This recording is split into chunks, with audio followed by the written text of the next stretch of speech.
Yeah, we get some sponsors we would consider prize money. How much you want to pay?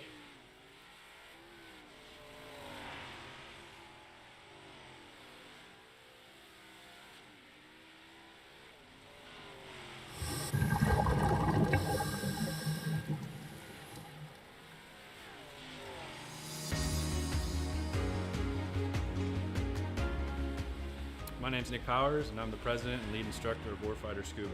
I'm a veteran of the United States Marine Corps from the years 2003 to 2007, with one combat deployment to Haditha, Iraq in 2006. Throughout my time overseas, I experienced a lot of situations that you wouldn't necessarily find yourself in the United States. IEDs, getting shot at, rocket attacks, mortar attacks, you name it, it happened.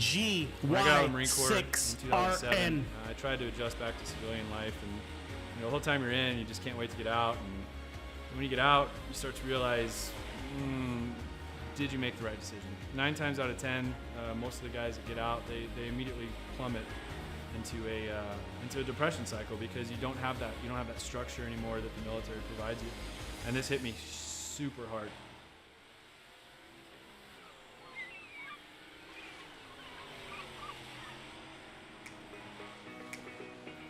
We moved to one of the #1 top dive destinations in the entire world, and I figured I'd start getting back into scuba diving. And after the first couple dives, I realized how peaceful it was underwater and how none of my problems followed me. You're just there in the present moment. I had the idea for Warfighter Scuba, and I kind of hinted at it, and they said, "You go for it." And that's basically. So it looks like you just bounced up. So it looks like this may work, man. So we'll. So Warfighter Scuba is a nonprofit. We're a 501c3 nonprofit with the IRS. We bring combat wounded veterans down to the Caribbean to teach them scuba diving to treat their wounds. Whether their wounds are physical or mental, such as PTSD, scuba diving is a extremely therapeutic activity for mental stressors and for physical ailments. Mentally, as soon as you go underwater, your body just reacts. It's not normal. You're not meant to breathe underwater. It automatically puts you into the present moment.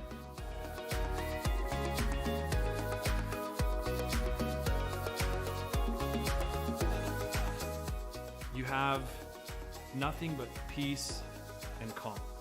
This ability to separate yourself from reality really allows veterans to find out what their trigger mechanism might be for their particular mental stressors.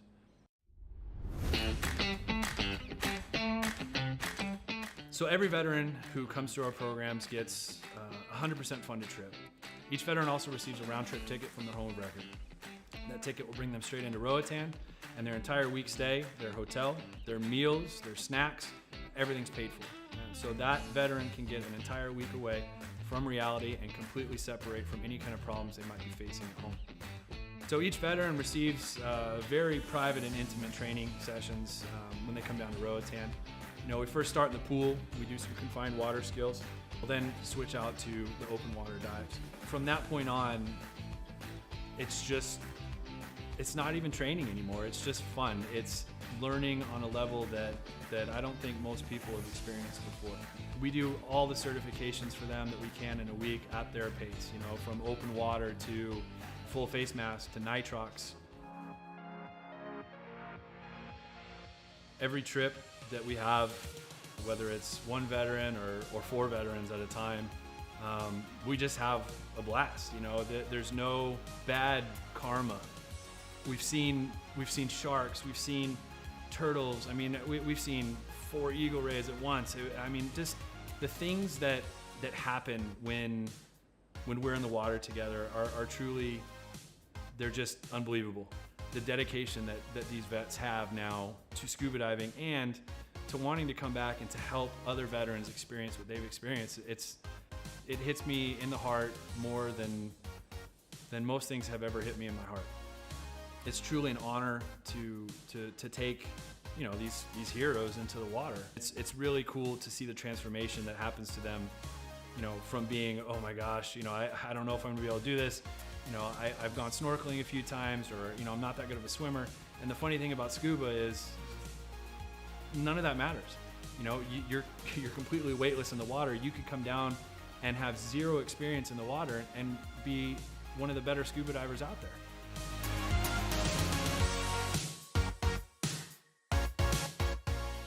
So as with all nonprofits, we rely solely on generous donors such as yourselves.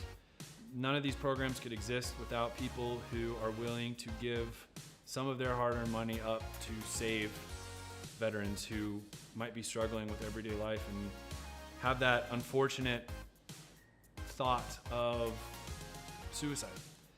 100% of every dollar that's donated goes directly to the veterans. I personally, myself, I do not take any kind of money. All my time is donated. There's no salary to anybody who's on the board or any staff positions in Warfighter. Donations can be made on our website at www.warfighterscuba.org. And remember, every donation is 100% tax deductible.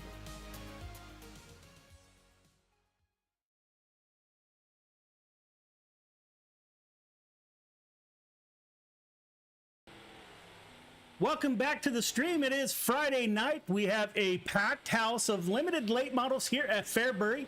So if it's a packed house and it's Friday night, it is time for Friday Night Lights limited late models to kick off the show. We are going to be clearing the track here momentarily, go into a driver's meeting. You out there, you will be riding along with us the entire time. I admin as I broadcast. So anything that you hear us say to the drivers, we mute microphones so the drivers don't really get to talk during the race, but it'll give you an insight of what happens in league racing. You'll get to hear all the communication with the drivers. Glad to have you aboard. If you are new, welcome. If you're coming back, thank you for coming back. Greatly appreciated. We are just getting ready to pull the cars off the track. As always at GY6RN, we are streaming for awareness of veterans issues. 22 veterans a day take their own lives, which is totally unacceptable. We're trying to do our small part. You'll notice we do play promos throughout the evening of various veteran organizations. Some of them sell t-shirts, some of them just take donations. If help out where you can. 22 veterans a day taking their own lives is totally unacceptable. If you know a veteran out there, maybe you reach out, let them know you're thinking about them. If you haven't heard from them in a while, you never know where that conversation might go. So we are doing our little part to help. I am retired military, so I do my part as best I can. And again, welcome to Friday Night Lights. We will go ahead and call the cars off the track. Clear the track, please. Drivers, clear the track for a driver's meeting.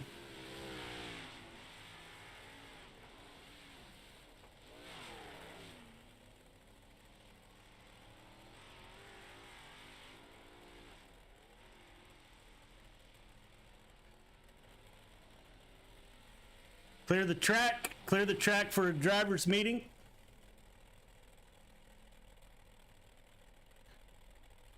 All right, fellas, welcome to Friday Night Lights Limited Late Models. Again, this is a hosted session. We do, unfortunately, have quite a few penalties from last week. The following names, if you hear your name, please do not qualify as you've been given a heat EOL. Nathan Aldridge, LaRoque, Zach Chapman, Gavin Chatham, Caden Berry, Delvoria, and Jackson Decker. You have received penalties for contact throughout the race, so please do not qualify. Take a heat EOL. Looks like the field is absolutely jam-packed. We got a lot of cars in the event tonight. This is a league event, or it's a hosted event. If you want to join the limited late models coming up, followed by the 305 sprint cars, we ask that you join our league, Friday Night Lights. Let us know, and we will we'll get you an invite or whatever we need to do. We do mute microphones right before qualifying. I do broadcast and admin at the same time, so we can't have voices going out over the air. So we do mute microphones. There is, in our Discord, there is a race chat. If you need to talk during the race, you guys are more than welcome to use that race chat to talk back and forth. At the end of the evening, top three, we do interviews. So we ask that you, after you get your podium shot, that you get up into the waiting area right underneath the broadcast booth in Discord so we can get a word with you before we head off to the limited late models. Again, super appreciate everyone coming out and running with us here at GY6RN Racing Network. The track is yours. The green flag will drop for qualifying here right on the hour. I wish you all the best of luck, and thanks for coming out. The track is yours. We will advance on the hour. Good luck. So there you have it. There's the drivers' meeting. We have an absolute packed house. Matter of fact, I just got a message that people are still trying to get in and can't. So we filled up the house tonight, or we didn't. The drivers did that. We got about 6 minutes before we go into qualifying. We got quite a few returnees. 79 car of Dean Reynolds back with us, and the Super Dirt Car Series director. Great to have Dean on board with us. Caden Berry in the 12 car to Mass Mafia showed up in force last week. The youngster out of Massachusetts in the 12 car. Been running super well, putting himself on the podium numerous times. We have Adam Flieger from Flieger Farms Racing with us. Also a part of North American Dirt Track Racing Association. They run open 358 modifieds on Thursday nights, and we broadcast that for those folks. So if you're interested in an open 358 league, super good guys. The racing has been really good. The numbers not so much. So again, that's North American Dirt Track Racing Association, NADTRA. Look them up if you're interested in that. Let them know. We are also give a big shout out to Coast Racing League. We are not an official part of Coast Racing League, but they do support us, and the support they give us is absolutely amazing. Our league. Our league actually drivers race in Coast to Coast Racing League. They do run 7 days a week. You can find out more information at c2crl.com. Great, well-run league. It's not all the drama that you have in other leagues. Super well-run. They do have our schedule on their webpage at c2crl.com. And also we're going to add our point standings to that. We are looking for sponsors for Friday Night Lights. We have 4 position open, title sponsor, which will sponsor all 3 divisions, and each division has an opening. That money will go directly towards what is given out to the champions of each division at the end of the year and help pay for the broadcast. But yeah, it's great to have everybody back. This has been more successful than we could have imagined, but we love doing it. Brandon Templeton in the 31 Icon Sim Sports machine at the top of the board currently. I think we will get some in-race reporting from Brandon Templeton here throughout the night. We're trying to set that up, so we're going to give that a try. 238, Anthony Marjulio, the Mass Mafia driver, in the 238. Mass Mafia has been hard to stop the last few weeks. This is week number 3, if my memory serves me, and they have been right at the top of the board and definitely forces to reckon with all season. So it's great to see those folks back. Had great conversations with Anthony on chat. Greatly appreciate what Anthony does. Certified electrician out on the East Coast. I myself was an electrician at one time here on the West Coast and in the military, so great chatting with Anthony. Super good guy.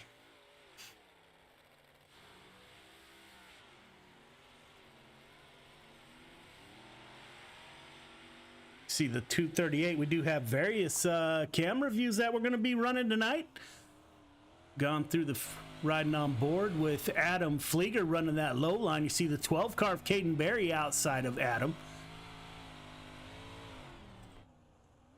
Cool shot out of the back of the car.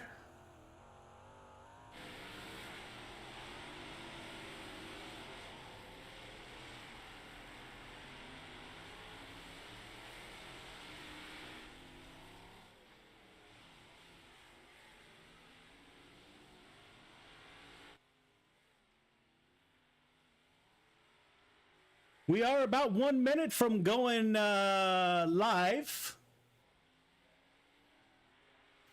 All right, fellas, we got to have about 1 minute until we're advancing into qualifying, at which time the mics will be muted. Any questions, comments, or concerns, now would be the time.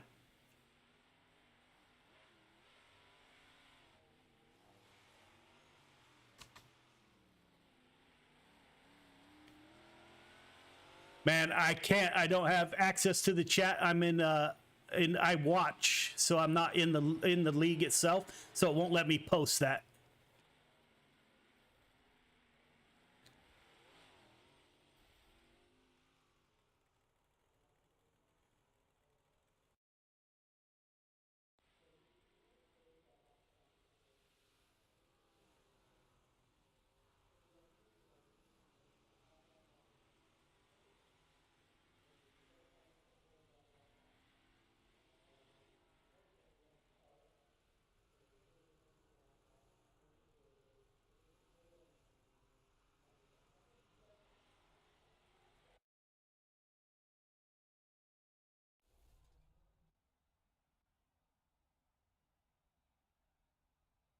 So there we go. We have advanced into qualifying. Let's see who is first out on the track. Once again, it is absolute packed house. We will ride along with the 9 car. I thought maybe he has second thoughts about coming out on the track. Currently, we'll go on board the 79 car of Dean Reynolds. Full throttle motorsports driver.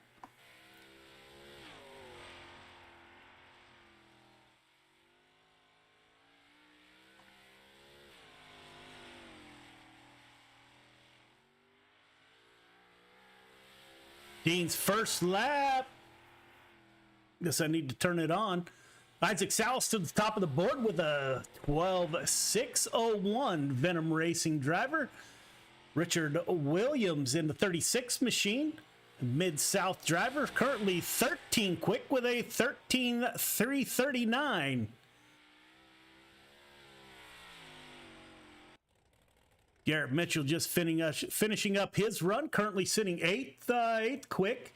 Aiden Strawberry, let's see if we can find Aiden Strawberry, currently 5th quick with a 12.741. 12.752 for 5th quick for Strawberry. Anderson just finishing up his 18th quick. Tyler Kuntz with us, an Indiana driver. Currently 23rd quick with a 13.169.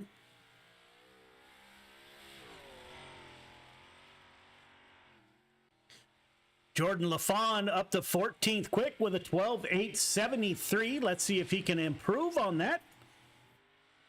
Coming to the line.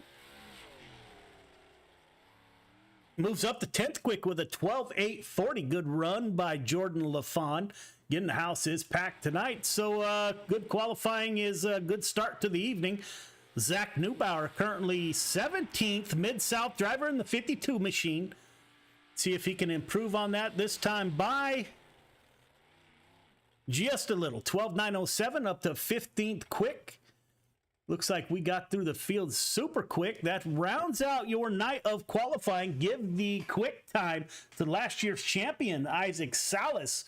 The Venom Racing driver puts his car on the pole for heat number 1. We should have 4 heat races tonight, and then a B and C main and the feature with the number of cars we have in the field. If you're out there, greatly appreciate you tuning in. Let us know if you like what we got going on. If you don't, let us know that also so we can make corrections where we need. We do this for the racers and the fans for sure. Heat 1, Isaac Salas, Aiden Strawberry on the front row. Garrett Mitchell and Brandon Wright in row number 2. D.V.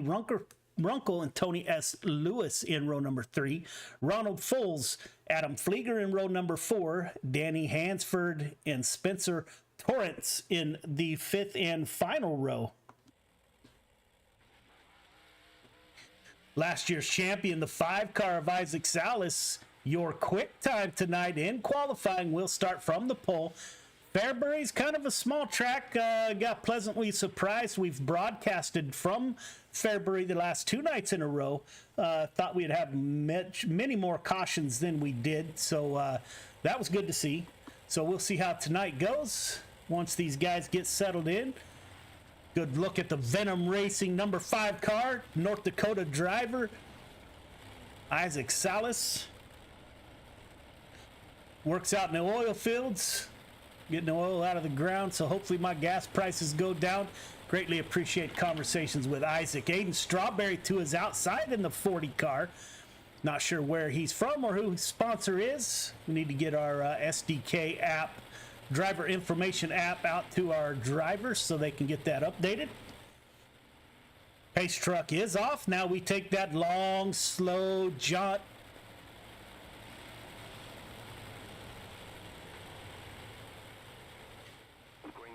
Green flag is out. IXL's down low in the 5 car. He cuts down low. 40 car of Strawberry up high. Isaac Salas slides out, blocks the progress.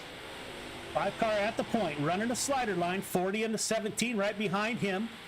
We got a couple of cars together in the back. Not sure who that was. Top 4 transfer to the feature. The 002 car currently in your 4th and final transfer position. 81 car of DV Runkle getting a heck of a run. Runkle now up to the 4th and final transfer position as your leaders get nose to tail and spread out a little bit. Looks like it is going to be a battle to see who transfers to the feature. Garrett falls in line behind DV Runkle in the 002. Everyone is nose to tail. Out front, Isaac Salas has a half-second lead over Aiden Strawberry in the 40 car. Behind him, Brandon Wright. Oh, we got lap traffic in the center of the track. Take out some of your leaders. Isaac Salas still up front. DV Runkle in 2nd position. Garrett Mitchell in 3rd. And Brandon Wright in the 17 car. We will have to go back and watch that. We do not have caution laps in heat races. We don't get into caution laps until features.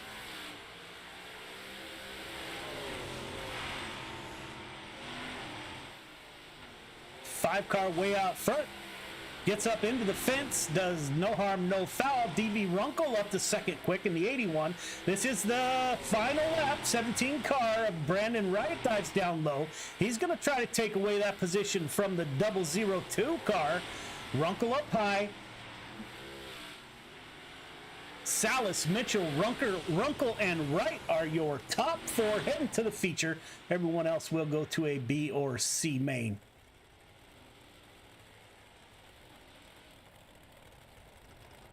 Heat 2 to the grid. Heat 2 to the grid, please. Lowe and Lefebvre on the front row. LaFawn and Neuter on row number 2. Webb Anderson in 3. Williams Chatham in row number 4. Caden Berry and Mike Weddle in row number 5. All right, fellas, welcome to Heat 2. Top 4 going to the show. Got 8 laps to get it done. The restart is on green. Do not jump the start. Do not pass before the start finish line. Leader, I'm going to ask you to be 1.5 car length behind the pace truck, please. Everyone else, once we get the 1 to go, going to ask you to tighten it up. Half car length between yourself, the car in front of you. Race hard, race clean. Good luck. Zach Lowe is new to Friday Night Lights. Welcome, Zach. Put that 42 car, it looks like, on the front row. Let's tighten it up, fellas. Let's tighten it up. Pace truck is off. Zach down low. Ryan Lefebvre had a great week last week in that 19 Venom Racing machine. Green flag is out. Lefebvre getting a good jump on that high side. The 4Z car, it looks like, down low. 9 car also down low. Lefebvre getting a great run off that top side. 4 car trying to get to that outside. The 11 car right outside of him is not going to let that happen. LaFawn in the 11 car. Lowe falls in line, finally in 3rd position. Gavin Chatham in 4th in the 24 machine. Lance Webb, the first car on the outside, looking in that Hooters machine, looking for that 4th and final transfer position to the feature. Caden Berry, the 12 car, Mass Mafia, There is no quit in that team. I'm sure this isn't the last we'll see of the 12 car tonight. Up front, Lefebvre leading the way. Got almost a second gap over second place. Jordan LaFawn.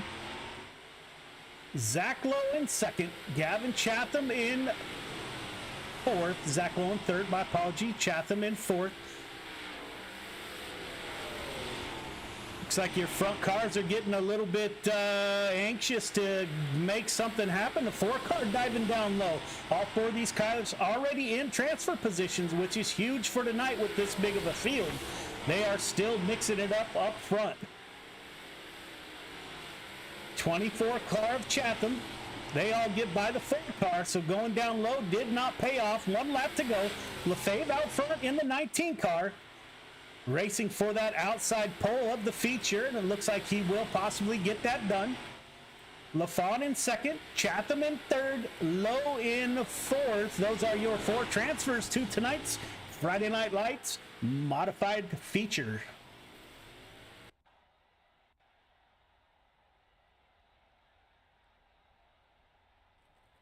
Heat 3 to the grid. Heat 3 to the grid, please. Brandon Templeton, Andrew Fike on the front row. Dean Reynolds, Anthony Marjulio in row number 2. Sean Roberts, Dale Glessner in row number 3. Tyler Kuntz, Connor Merbelli in row number 4. And John Fawcett rounds out your field of 9 drivers. All right, drivers, welcome to heat number 2. You guys know the drill. Leader 1.5 car length behind the pace truck. Everyone else, once we get the 1 to go, please tighten it up. Half car length between yourself, the car in front of you. Restart is on green. Do not jump the start. Do not pass before the start finish line. 8 laps. Top 4 heading to the feature. Everyone else going to the C main. Race hard, race clean. Good luck. Brandon Templeton in the 31 car on the front row. Pace truck is off. 97 car, not sure where Andrew Fike is heading. He does get back in line. Green flag is out. 31 car, Brandon Templeton down low on the hammer. Brandon Templeton going to run that low line, see if he can get a run off that bottom side. Bottom side has not been the place to be tonight. The 31 car makes his way up to that top line. Put Brandon Templeton on the point. Dean Reynolds down low in the 79 car. Dean Reynolds trying to make something happen on the bottom, followed by Marjulio and Fight. 97 car gets turned. Tyler Kuntz now up to the 4th and final transfer position behind Marjulio. Sean Roberts in the 22 Machine Ohio driver. He's not going to settle for not going to the feature. He's not looking for extra laps in any of the main events. He is down low. Tyler Kuntz up high. Those two battling it out. We are working lap 4 of 8. Coming to halfway home. 238 of Marjulio gets low down high. Got 2 hungry drivers behind him. Kuntz and Roberts. Roberts from Ohio. Kuntz from Indiana. 22 car down low, 1 car up high. They are going to battle it out. 22 car thought about sliding in there, thought better of it. Oh, the 1 car into the fence. 22 car trying to cut down low, couldn't make that happen. Lap 7 of 8. The winner of this battle transferring to your feature. Up front, 31 car, Brandon Templeton. Dean Reynolds in second, Marjulio in third. Tyler Kuntz, the driver out of Indiana, heading to the feature, finishing in 4th position. Great heat race by those guys. Great heat race, fellas. Very well done. Greatly appreciated. Good show.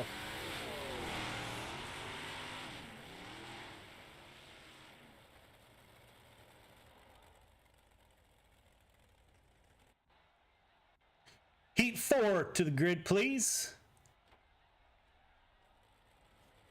Preston Hornbeck, Michael Vital on the front row, Malachi Smith, Zach Neubauer in row 2. Hall and Aloni are on row number 3. Williams, Fairhurst in 4. Aldrich and Doherty in row number 5. All right, fellas, welcome to heat number 4. You guys know the drill. Leader going to ask you to be 1.5 car length behind the pace truck. Everyone else, once we get the 1 to go, going to ask you to tighten it up. Half car length between yourself, the car in front of you.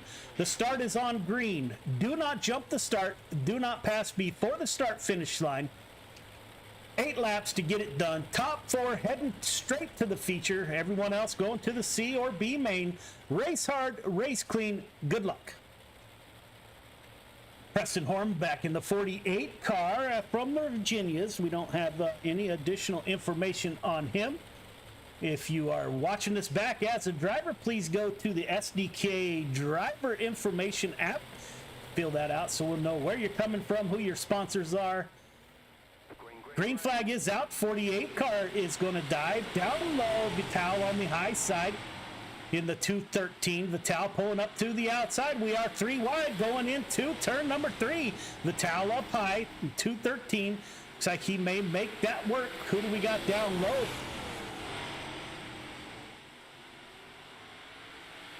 Is that Malachi Smith? Yes, it is. Malachi Smith goes down low, makes contact with the 48. Nicholas Alone in the 69 car in the 4th and final transfer position currently, running that low line. They are going to take it 3 wide. The 48 car is not going to settle for just transferring.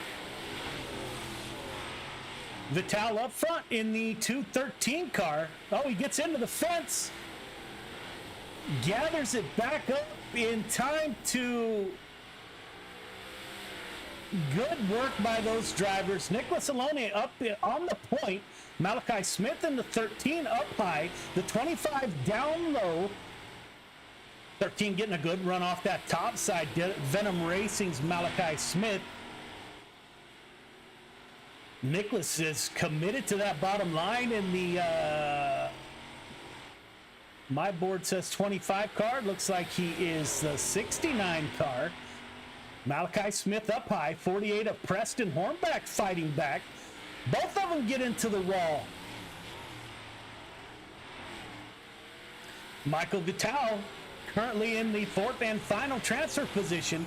Up front, Nicholas Alone in the 69 car opens up a pretty sizable lead. Malachi Smith behind him, still battling it out with Preston Hancock. Alone, Hornbeck, Smith, and Vital heading to your Friday Night Lights mod feature.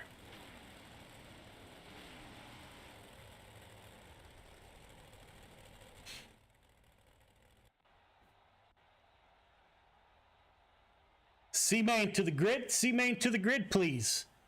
Nathan Aldrich, Adam Flieger on the front row. Joshua Anderson and Bailey Hall in row 2. Hansford and Nudert in row number 3. Connor Marabelli and Fairhurst in 4. Torrance and Weddle in 5. Fawcett and Marcy Doherty in row number 6. All right, drivers, welcome to the C-Main. Going to be 10 laps. Top 4 transferring to the B main. There's only 3 of you, so everyone will be transferring into the B main. Restart is on green. Do not jump the start. Do not pass before the start finish line. You are racing for position in the B main, so race hard, race clean. Good luck.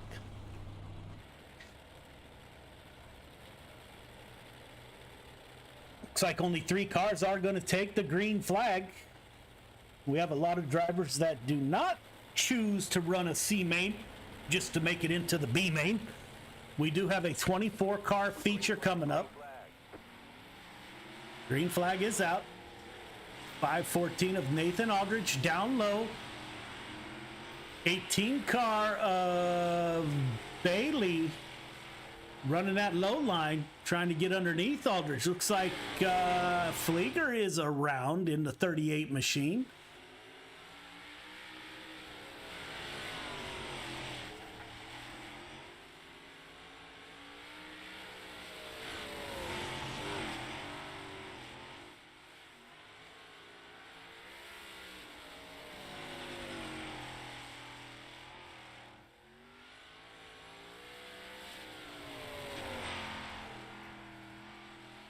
Just got a correction. The 12 car of Caden Berry is from New Hampshire. He is a part of the Mass Mafia. I may have said that he was from Massachusetts. I'm not real sure, but he is indeed from New Hampshire.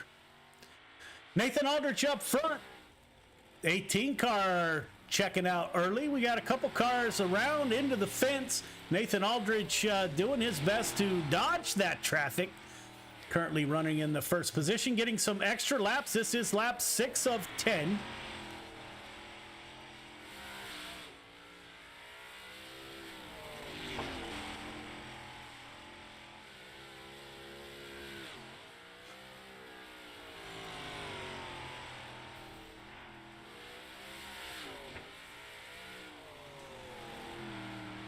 Working lap 8 of 10, Nathan Aldridge. Dan Bailey, New Zealand, Australian-New Zealand driver in the 18 car in second position. Adam Flieger still out on the track in the 38. Ran into a little bit of problems. A good time to have him now versus in the B main coming up. We are working lap 9 of 10. White flag for the 514.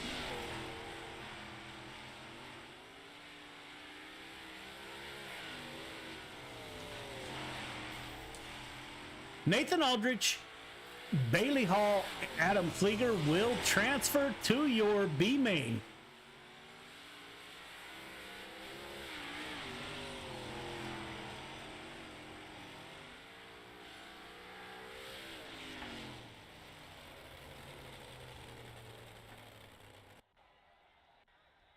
B main to the grid, please. B main to the grid. Strawberry and Barry on the front row.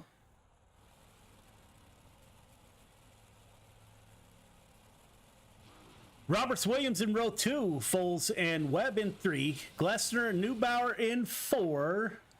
Find my cursor here. Lewis Williams in 5. Fike Aldrich in 6. Hall Flieger in 7. And Joshua Anderson rounds out your field of 15 drivers. All right, drivers, welcome to the B main. 10 laps to get it done. 8 of you are transferring to the feature. There are 15 cars in the field or so. It's like we have a few that have not taken the grid yet. Just like your heats, the leader going to ask you to be 1.5 car length behind the pace truck. Everyone else, once we get the 1 to go, tighten it up. Half car length between yourself, the car in front of you. The start is on green. Do not jump the start. Do not pass before the start finish line. Race hard, race clean. 8 of you heading to the feature. 10 laps to get it done. Good luck. Speaking of the 12 car, there he is, outside pole. Caden Berry from New Hampshire. Got that right this time. I know we got the Caden Berry fan club out there, so I probably didn't do myself any favors with those folks, so I guess I won't get a Christmas card this year. They're with us every week. Greatly appreciated out there in New Hampshire.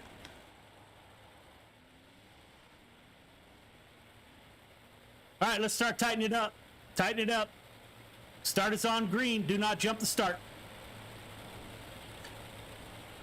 Strawberry down low. 12 car of Caden Berry up high. Green flag is out. 40 car stays down low. Will he slide up and get in front of Berry? Yes, he will. Strawberry to the point. Watch Sean Roberts in that 22 car. Looks like he's getting a good run on that bottom side. 12 car, Barry in 3rd. Glessner in 4th. Andrew Fike in the 5th position. Barry now dives down low, trying to get underneath the 22 car. Pushes through the corner. Will that leave the door open? He's able to recover. 10 car down low, working underneath the 12 car.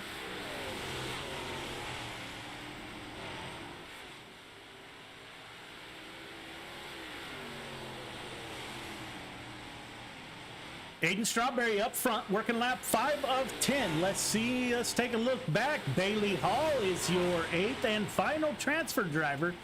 He gets into the wall, opens the door for Nathan Aldridge is up to 8th position. Give that final transfer position to the 514 of Nate. Nathan Aldridge, admin for Coast to Coast Racing League. Great at what he does. Greatly appreciate all he does for Coast to Coast Racing League and for running with us. Up front, Adam Strawberry in the 40 machine, leading the way. Got over a second-and-a-half gap. It looks like we have a wad of cars battling for that second position. Caden Berry in the 12 car in front. Sean Roberts in the 22 down low. Dell Glessner in the 10 car behind them. Looks like the cars are starting to bounce. Track's getting a little rough.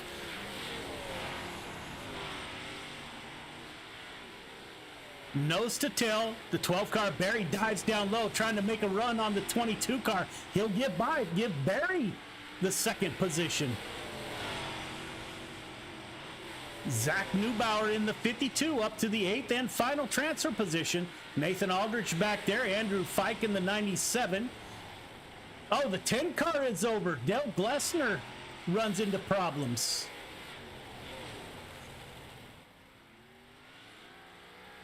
Strawberry, Berry, Roberts, Webb, Fike, Aldridge, Neubauer, Flieger heading to your feature.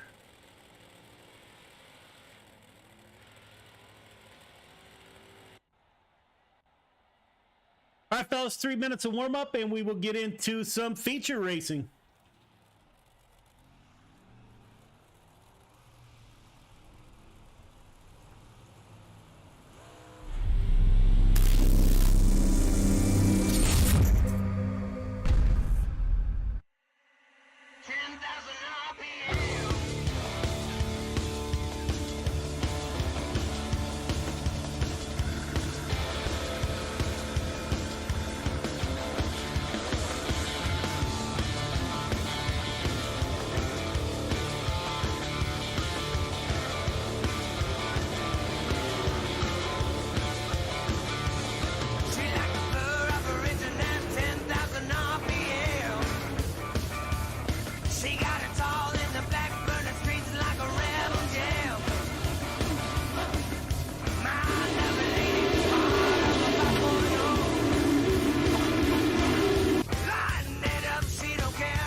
Welcome back to the stream. We are just wrapping up warm-ups. It looks like this is turning out to be going to be an exciting feature race. We got quite a few cars in the field. It was absolute packed house tonight. No one else could get in the server. Greatly appreciate that. Makes what we do worth it. Whenever you can fill a server, we'll have to think about increasing the number of cars maybe we allow in, which that is definitely a good thing. All right, fellas, feature time.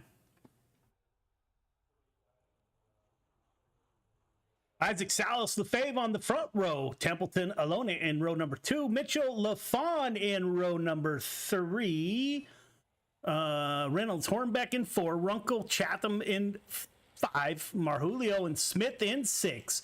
Right Low in 7, Kuntz Vital in 8, Strawberry Berry in 9, Roberts Webb in 10, Fike Aldrich in 11, Neubauer and Adam Flieger round out your field of 24 drivers. All right, fellas, welcome to the feature.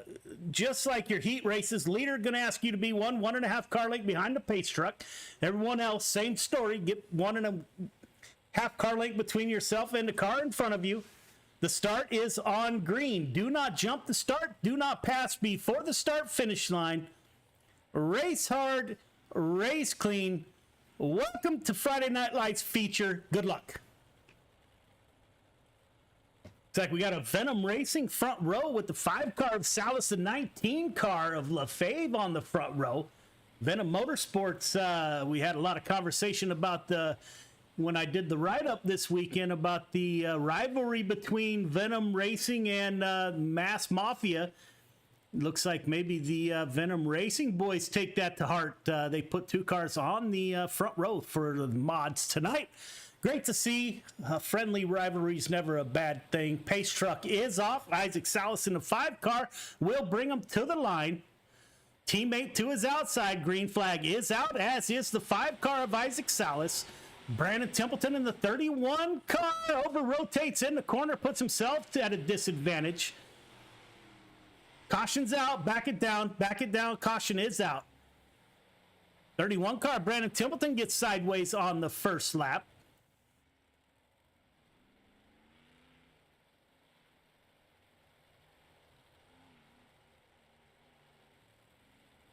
All right, leader, your start point is the last white tire, maybe in between the tire and that last green cone. That is your point to where you can go. If you're in the back of the field, please get caught up as quickly as possible.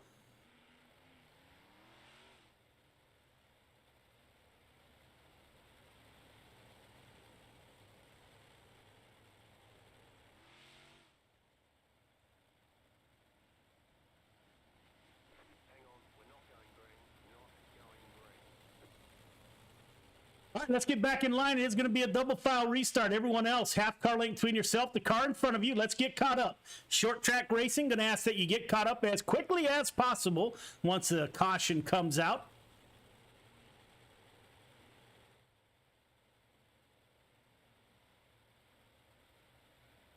Race hard, race clean. Good luck. So nothing changes. We didn't make it.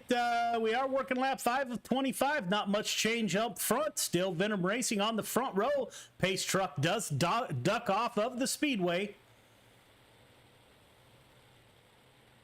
Restart is on the leader. Salas is on the loud pedal. Gets a good jump. Stays down low with Brandon Templeton right behind him. Looks like that low line, you got a group of cars running low. LaFave's the first car up high. 5 car and the 31 battling it out. A little bit of contact. Isaac Salas still at the point.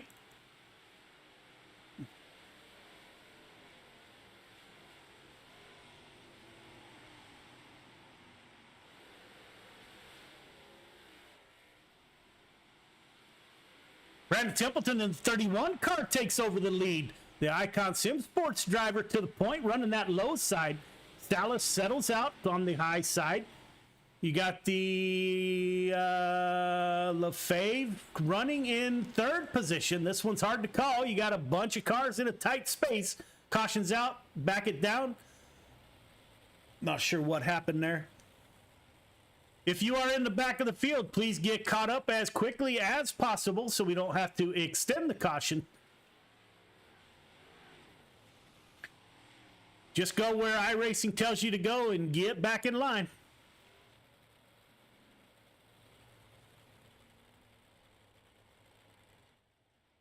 Put Brandon Templeton in the 31 car on the point.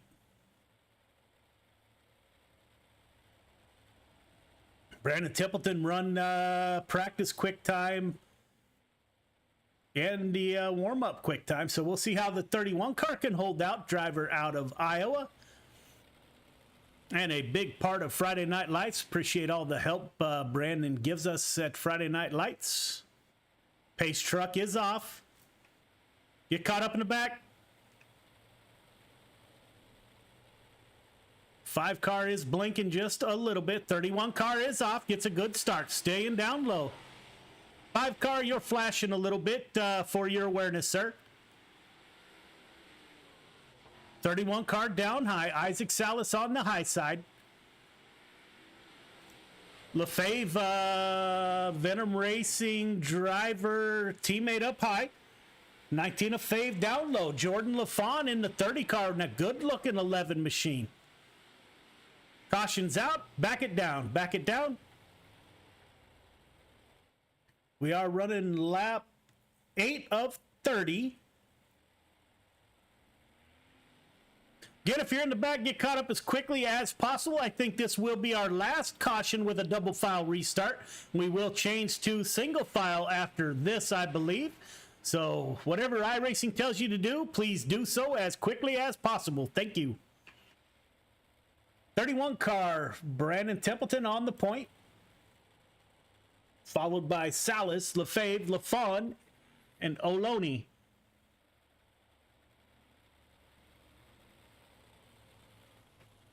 If you're in the back, please get caught up. If you're in the back, get caught up, please. Pace truck is off.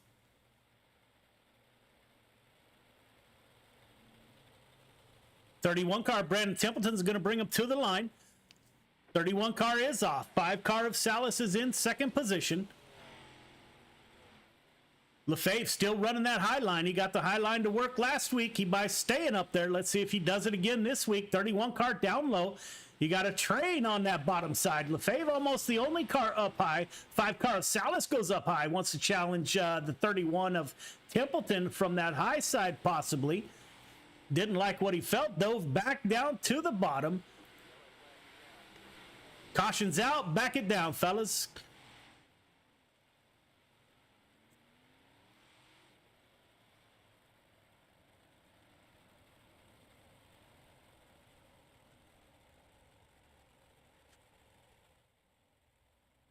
Working lap 10 of 25, fellas, so we got a ways to go here.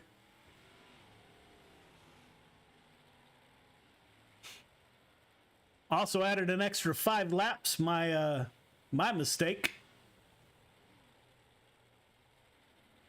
Please get back in line as quickly as possible if you are behind the leader. Tighten it up, half car length between yourself, the car in front of you.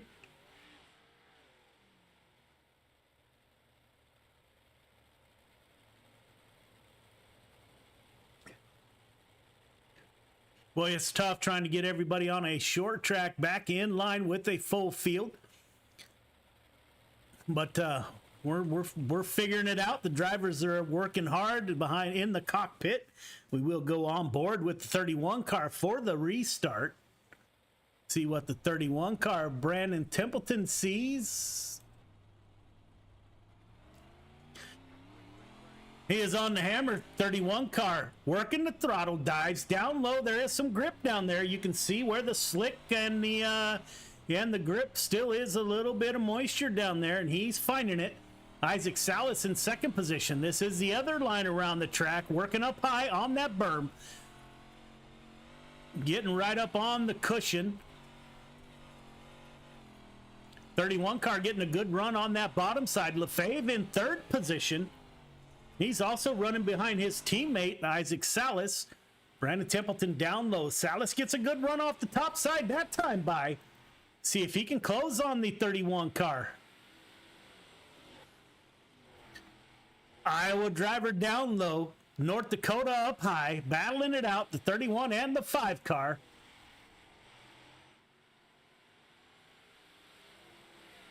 Anthony Marjulio back in the back, just was 3 wide, up 7 positions from the start, up to 4th position.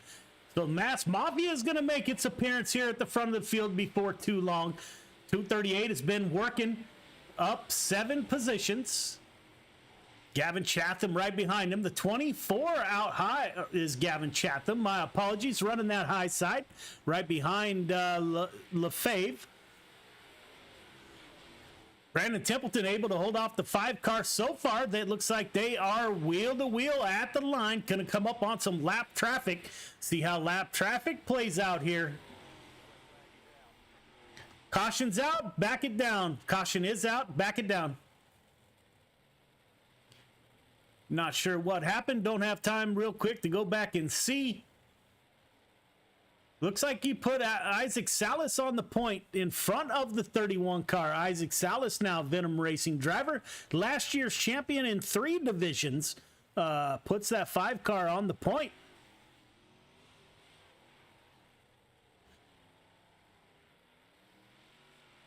If you're in the back, get caught up, please. If you're in the back, get caught up as quickly as possible.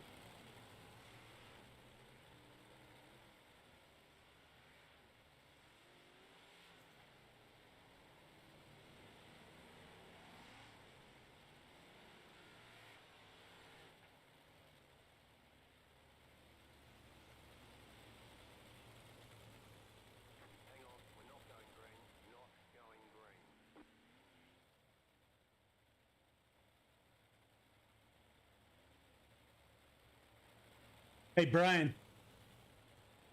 Hey, Brian, can you clear back blacks? I can't get into this race. Oh, damn it. You can't watch? I can't even get in there. Damn it. Okay, thanks, man. Isaac Salas at the front of the field, followed by Brandon Templeton, Lefebvre, Marjulio, and Chatham. Get a little bit of team rivalry going here. Marjulio still going to stay down low. 5 car up high. 31 right behind the 5 car.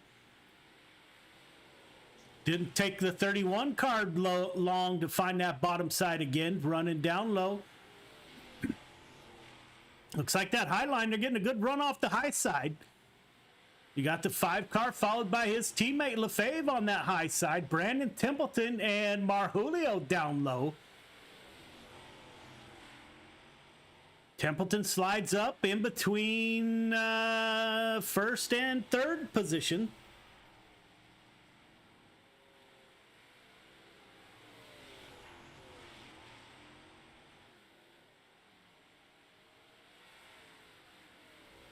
Marjulio working back there in the 238, working that bottom line, taking the 24 of Gavin Chatham with him.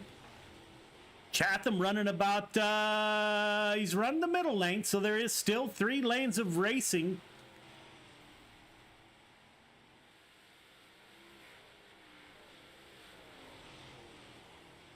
Aiden Strawberry in the 40 car is your biggest mover of the race, running a slider line. He is up 9 positions from the start. Up front, the 5 of Isaac Salas getting ready to come into some lap traffic. Caution's out, back it down. Caution's out, back it down. Big mess in 1 and 2. Big mess in 1 and 2. Be careful.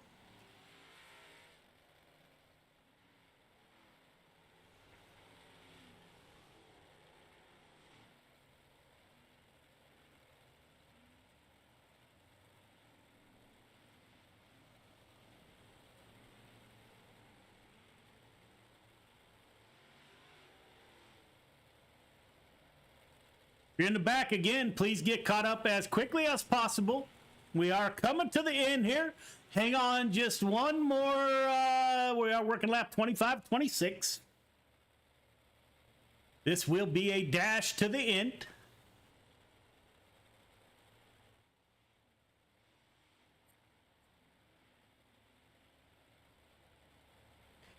Pace truck should duck off this time by. Does the 31 of Brandon Templeton have anything for the 5 car? Are we looking at a Venom Motors or Venom Racing 2-car podium, or can Anthony Marjulio, currently sitting in 4th position, break up that party on the podium? Green flag is out. Templeton down low. Isaac Salas up high. Marjulio down low with Templeton.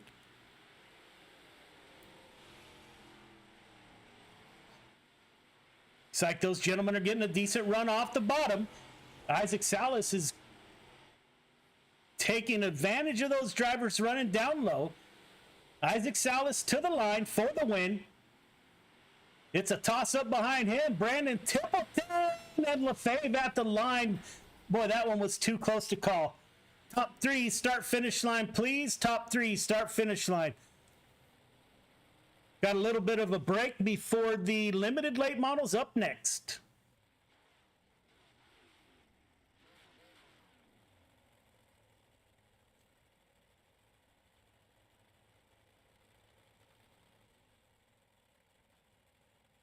All right, fellas, if we can get you up in the broadcast booth, it'd be greatly appreciated.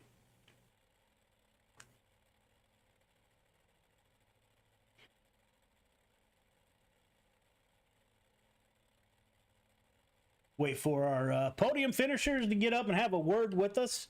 We do have Brandon Templeton, so we'll go ahead and talk to Brandon Templeton. Hey, BT, it's Joe. You got me? Yeah, I got you, Joe. Man, great run. I thought that you were going to be able to hold off the 5 car. How'd the track change? You stayed down low for quite a while.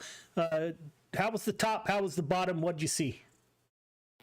The top was pretty wore in with this many cars. As soon as the feature started, it was starting to wear in. It was, probably the best line there for a while, and then the bottom really came in, and I think it was quite a bit faster there for probably 10, 15 laps in the middle of the race, and I was able to work past Salas and get up there a little ways, and then after that, the bottom started getting to where you had to let off so much in the middle of the corner to stay down in the traction, and that really gave the top side an advantage again at the very end.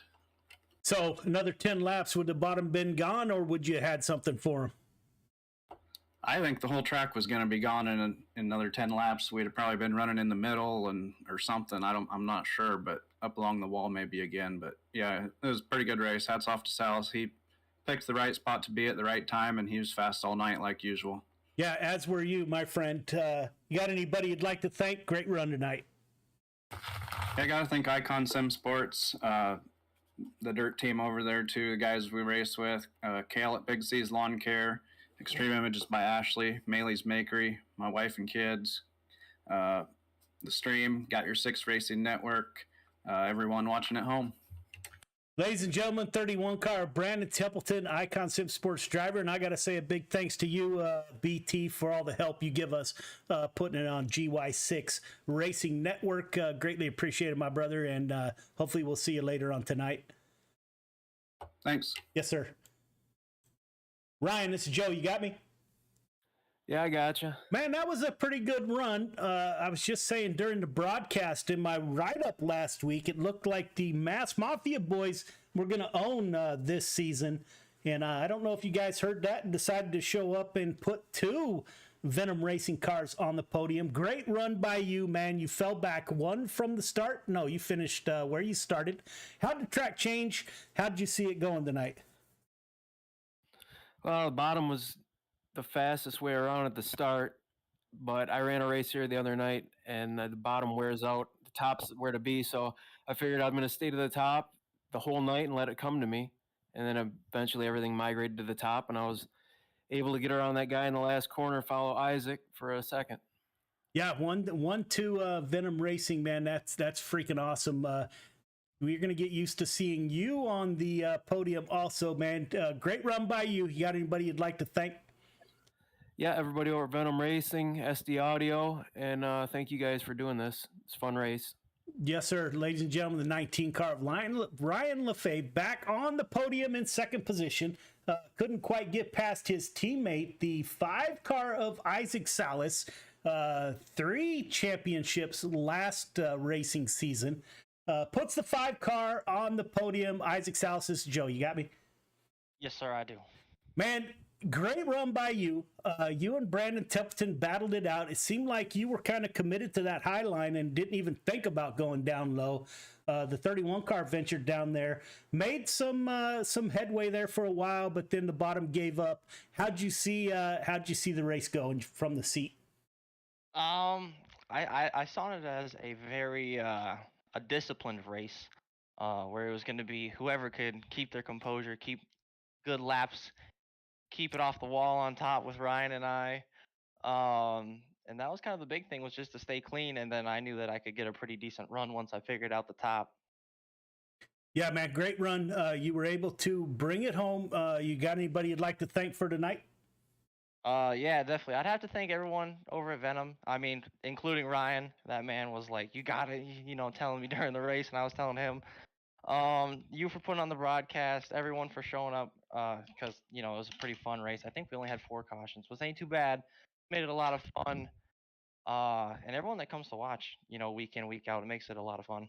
Yes, sir. Ladies and gentlemen, the 5-car of Isaac Salas should be on all of our Christmas lists. Out drilling oil there in North Dakota, trying to lower our gas prices. Always great to talk to.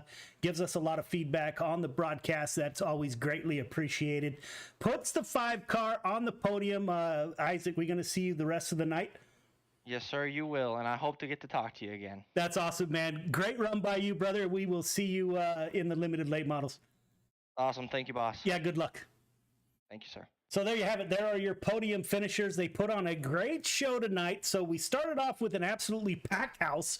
And not only that, they put on a good show in the end. Great run by those folks. We will transfer. Stay with us. We will head over to the limited late models, and we will be right back. History repeats itself. History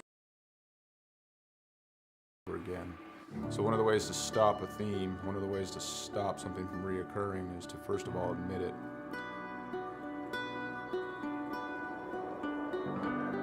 It didn't take long for us to quickly realize that there was power behind Mission 22, power behind its brand, power behind its message, and power behind its people that represented it. All right, my friends, day 19 of 22, the 22-day push-up challenge. Day 19 means 418 men and women have possibly committed suicide in the last 19 days. I went and looked up my ship, the USS Rushmore. More people who have killed themselves by now than ever served on our ship at one time in just 19 days. 19, 20, 21. One more. Y'all ready for the last one? Mission 22 has become a decentralized nationwide effort to show love, to raise money, to be available for other warriors, to be able to be a point of contact, to let the warriors know, but also for warriors to let other warriors know that there is a community. You're not alone. This isn't happening in silence. You're not forgotten. We brought 4 veterans from all different parts of the United States and brought them together to hike through the state of Oregon. May God bless you on your journey. Thank you for serving our country and for being willing to go on this walk.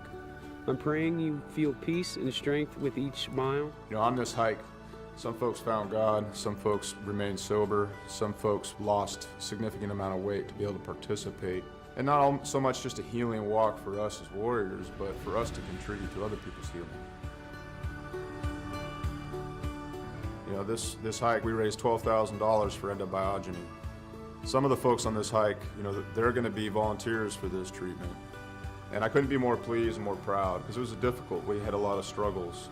Not everything on this hike went pretty, but we put some skin in the game. At the end of the day, we were able to raise money and we'll be able to use that money so guys can get the treatment that they need. The War at Home Monument is an example of our social impact, of our awareness, of our permanent fixture to do the work that we can't always do, to always remind us of what we've lost and what we will lose if we don't reconcile it.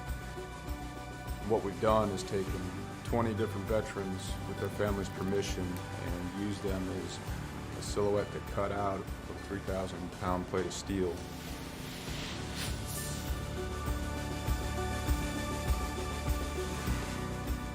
These warriors are placed in a V, and this is to show the size of the problem. This is to show the empty space they leave behind.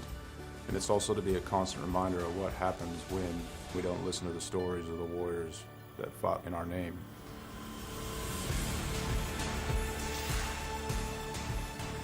Because it's not okay. It's not okay that everyone didn't know about veteran suicide. It's not okay that these things were a secret or left unsaid, or that it was shameful. It's not okay that it's shameful to suffer alone and suffer in silence, because if you ask for help, that you're no longer a warrior, that you're weak. Yeah. So I come back and I thought everybody else changed. So I pushed my family away. And it took a long time to really realize it because I didn't want to look internally. I got my Class A CDL and hit the road. I was on the road for about 8 years trucking. And this makes me think about how insignificant all of the major things going on are. I mean, what, 1 million years ago, that blew up. And you know, over time became this. Whether it's hiking mountains or building monuments, it takes a community to heal a warrior. Warriors didn't get damaged and didn't become separated from the sunlight of the spirit on their own. It happened in the name of this nation. We can change the way we think about war, how we think about warriors, how we think about ourselves, and what we think we're going to do in the American community. We can do it now. We can do it here. And there's going to be another generation of warriors coming. We can set the tone to create a culture that grabs them up and loves them and smothers them in resources, in opportunity right now.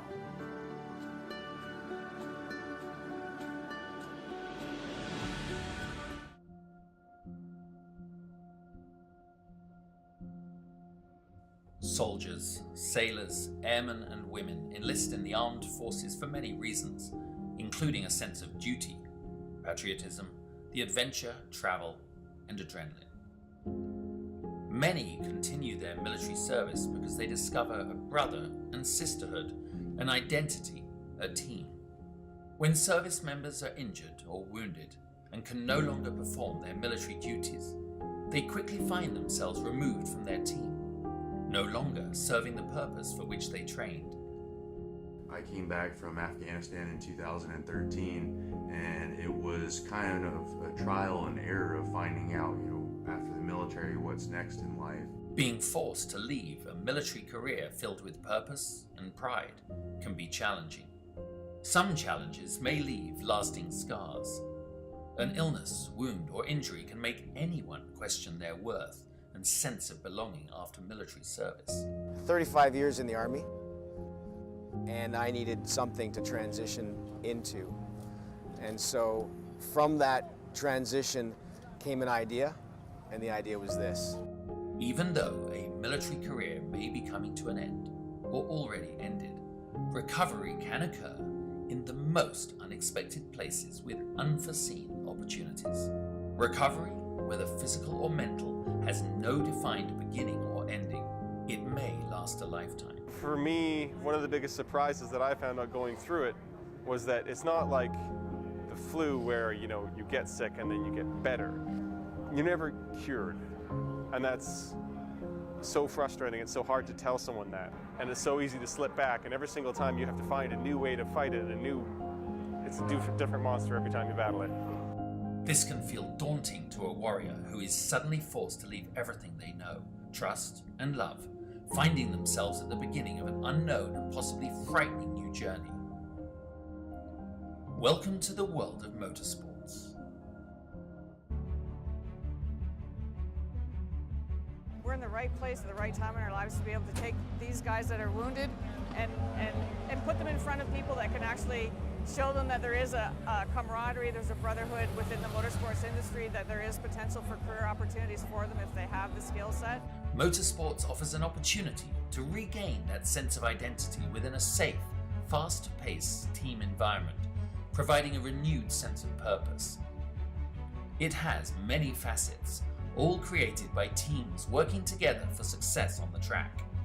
Like in the military, in motorsports, the goal is in accomplishing the mission, winning as a team, collectively celebrating the successes and supporting teammates through the losses. Through motorsport opportunities, Operation Motorsport assists medically transitioning service members and veterans with discovering new ways of achieving a renewed sense of hope, purpose, and pride. Besides the basic brake changing, oil changing, tire rotation, I've actually learned how to assemble and disassemble some engine parts, change some axles, do some alignments and stuff. So give it a try. You never know. This was nothing that I expected. I did not expect to be fully suited, jumping over a wall while cars were going 100 and something miles an hour. From motors to media, tires to tickets, and hot laps to hospitality. Operation Motorsport provides beneficiaries the chance to become immersed within professional motorsports and provides them with the opportunity to find out firsthand what captivates their imagination and interest. These opportunities provide an avenue of discovery within the motorsports immersion or diversionary therapy programs, all within the Excite, Engage, and Empower recovery programs.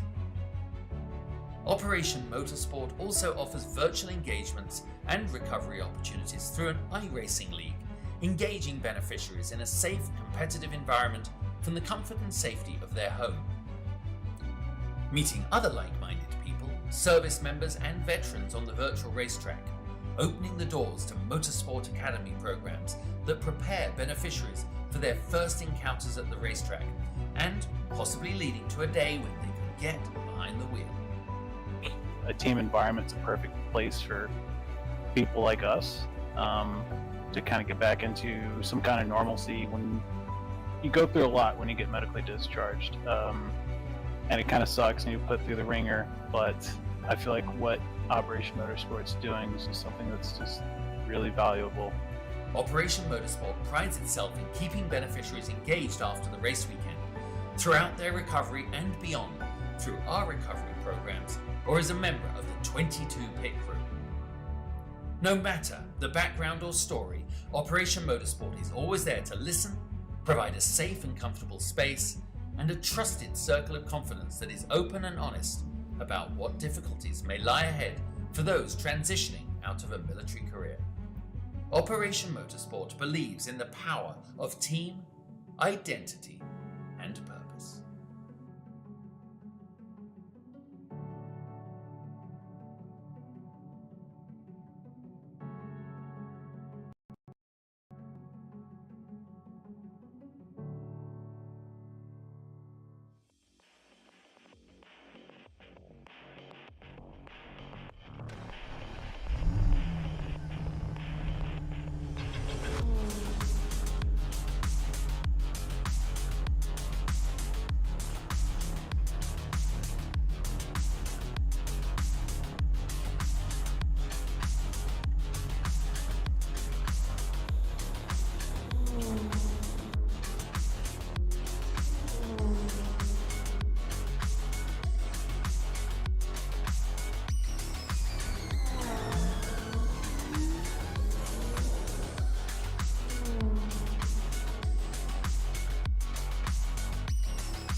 When people hear a Valhalla project, the first thing they might think of is our shirts.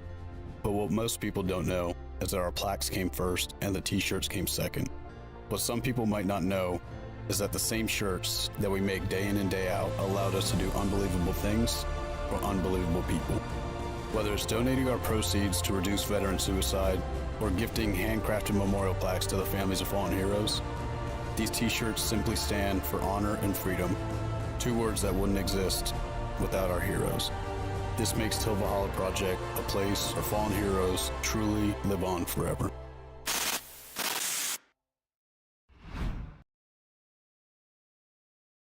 Have you ever had the desire to show off something you created? Like we'll say in motorsports racing, kart racing, or even in sim racing. While on the track, simulator, in your race car, or hauling close to the ground in a cart, Abruzzi Racewear has you covered. If you need to promote your team logo, name, colors, or just feeling a bit more confident in your sim rig, Abruzzi Racewear has your answer. Team shirts, jackets, and even racing suits, they will go the extra mile. Race boots, trainers to gloves, even karting suits, as well as safety rated wear, Abruzzi has a supply to fit your needs. Customizable from team names to colors, and yes, you can have your own name customized just the way you like it. In sim racing, they give you the comfort and feel of being strapped into a cockpit to bring the experience closer to the way you desire it. Their range of apparel has been created to not only meet and exceed the highest levels of comfort and quality, but also to enable you to make it yours. To add your personality, take a look at AbruzziUSA.com to see the lineup and what they have to offer. AbruzziUSA.com, with customization at heart, it's your wear, your way.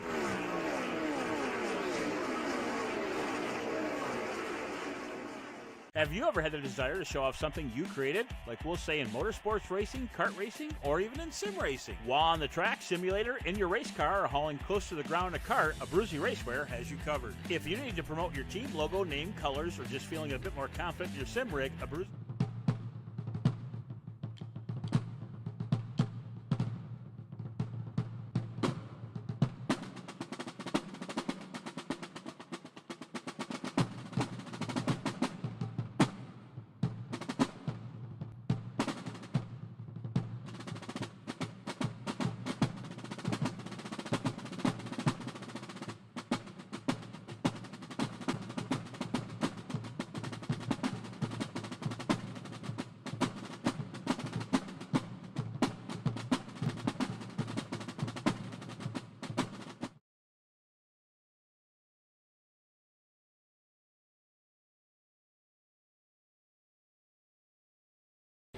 Welcome back to the stream. Thanks for joining us. We are with the limited late models at Fairbury.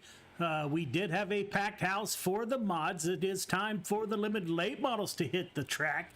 This is a league event, Friday Night Lights league event. Again, if you're coming back or you stayed with us, greatly appreciated. If you're just joining us, welcome to the show. Let us know if we're doing something you like. Please hit the like button. If we're doing something that maybe you don't like or you'd like to see something different, please let us know that, and we will try to accommodate that for sure. We are just seeing the cars come out on the track. We will give them probably about 10 minutes or so to warm up. We will go into a driver's meeting. Don't know how many cars we will have in the field tonight. Again, greatly appreciate everybody tuning in. I haven't done this before, but let's see if we can't give you a brief tour around the race room.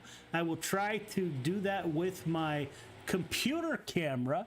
So we do have two computer systems going on. Behind me, you can see the Icon Sim Sports Elite chassis that we saw on the promo video. And we had some posters made by one of our sponsors, Raven Graphics. You got my limited late model and sprint car up on the wall. And obviously, we aren't broadcasting from the rig tonight.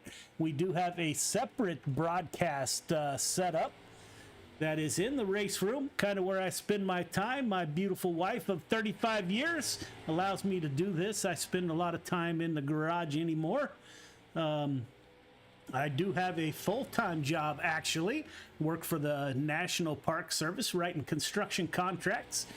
So I work from home, which helps me put this together with the help of Brandon Templeton, Brian Dickens, and Kurt Schatzer, the old Icon Sim Sports dirt team. Greatly appreciate those guys. This is not possible without their help. I just get to come up here and talk all night, which is what I do best, I guess. Gift of the gab. Again, welcome back to Friday Night Lights limited late models. We had some great racing in the mods. Absolute packed house. If you were in the mods, you're still watching the broadcast, you want to join Friday Night Lights, please go to our Facebook page, Friday Night, or Got Your Six GY6RN Friday Night Lights on Facebook. We will get you in contact with our Discord page, where we can give you all the information that you will need to join Friday Night Lights, the league. The next two races, the limited late models and the 305s, are a league event. So we're excited. It's about time to do this. Getting excited as closer we get to the green flag. We see some of similar faces in the field. The 11 car of Jordan LaFon, a great looking machine, Indiana driver. Michael Vitale had some great conversations with the 213 driver out of New York. Is Michael Vitale, veteran. Greatly appreciate your service, Michael. Michael, new to the league. Thank you for joining us, brother. Greatly appreciate your service, as I said before. Andrew Fike back with us in the Chick-fil-A machine. Somebody let me know if they have Chick-fil-A. We're thinking about making a move from California out to Tennessee. So hopefully, I would think they would have Chick-fil-A out in Tennessee. We'll find out. We're about to take a flight out to see what houses look like in Tennessee and make our escape from California here in the very near future, I hope. 238 car of Anthony Marjulio back in the field. The Mass Mafia driver in the 238. 12 car of Caden Berry, New Hampshire driver. I'll get that right this time. Thank you for the correction, folks. Mass Mafia turning out in force. Greg Boydell, Icon Sim Sports driver in the 014 machine. Gavin Chatham back with us in the 24. Good looking 24 ride out of Pennsylvania.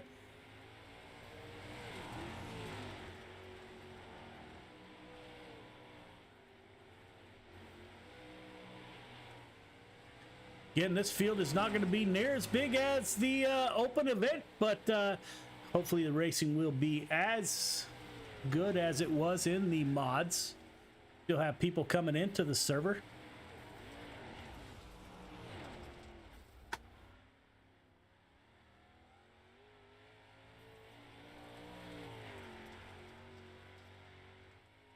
As always, we are racing for awareness at Got Your Six Racing Network of Veterans Issues. Through the break, you saw we played a few promo videos from companies out there doing great things for our veterans. If you can help, that'd be greatly appreciated. Or if you know a vet you haven't heard from in a while, 22 vets a day take their own life. That's way too many. It's totally unacceptable after what they have gone through. If you know a vet, reach out, let them know you're thinking about them, show them some love. You never know where that conversation might head. We're doing our small part, so appreciate you doing the same.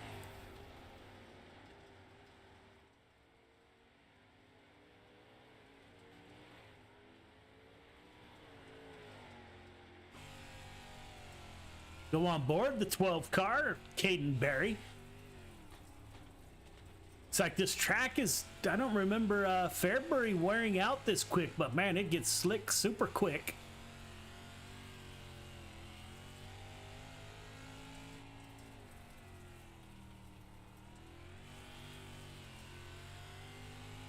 I'm not sure when the Mass Mafia boys go back real racing.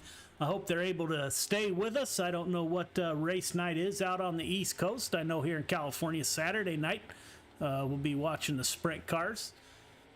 And my future ride, possibly a dwarf car, which is a Legends car without fenders on the dirt. So we'll see how that plays out. If I can get my boss to give me permission, I think we may give racing a try. Served 23 years in the military, never had much of a chance to get out on the dirt, but visited all the tracks around here in Northern California. As you've heard me say in the past, went and watched Kyle Larson and Chase Elliott run midgets in Placerville, which is about an hour from the house. Took the hood from my sim rig up there and got both of their signatures on the hood of my sim rig. So that's pretty cool. Still got a couple cars entering, so we will go to a driver's meeting here very shortly. Again, thank you for tuning back in or staying with us, whichever it was. Hopefully we don't see a lot of that tonight.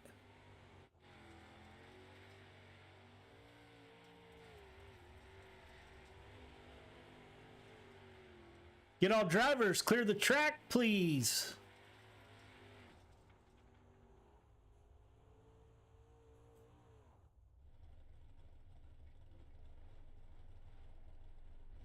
All right, drivers, welcome to Friday Night Lights Limited Late Models. Greatly appreciate you guys coming out. We do have some penalties for tonight. If you're in the field, you hear your name, please do not qualify, as that will give you a EOL for your heat race. David Tormashi, Jimmy Pugh, Anthony Marjulio, Greg Boydell, Brandon Wright, Tyler Ziegler, Malachi Smith, and Dean Reynolds. If I called your name, please do not qualify. Welcome back to Friday Night Lights. We don't have a lot of updates other than the penalties. We do mute microphones right before qualifying. We can't have people talking over the mics as we are broadcasting. I wish you all the best of luck. We're going to go qualify here in about 2 minutes, so the track is yours for the next 2 minutes, and we will advance to qualifying. I wish you all the best of luck, and thanks for coming back and joining us on Friday Night Lights. Good luck.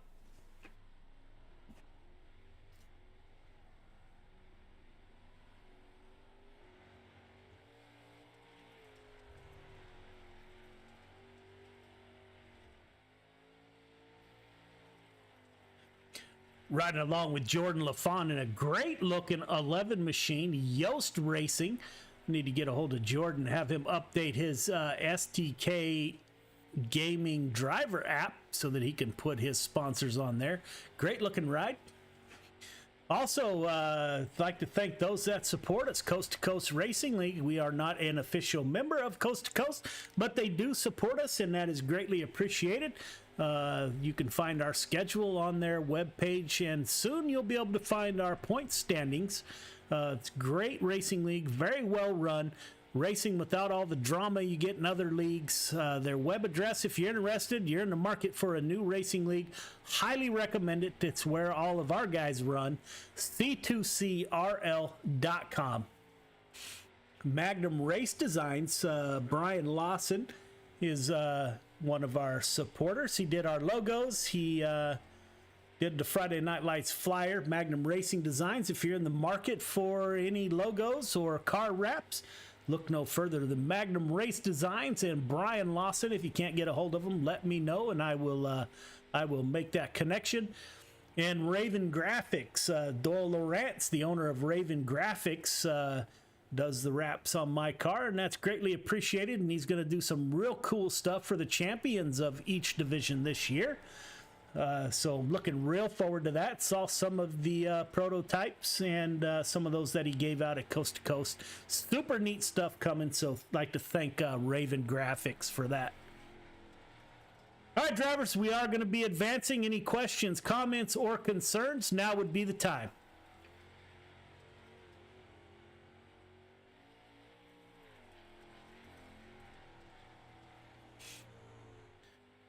None heard. I have one more announcement. If you have not downloaded the SDK driver app, please do so. I'm currently have Jordan LaFawn in the 11 car in the Yost Racing Machine. If you download the SDK driver app, sir, their sponsor and your name and all that will show up on the screen during the broadcast. So we will put that link back up to that application where you can enter your driver info. Time for qualifying. Good luck.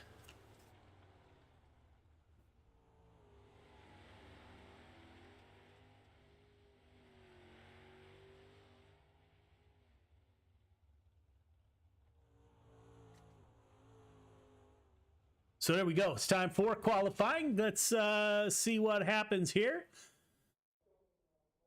See who comes out first on the track.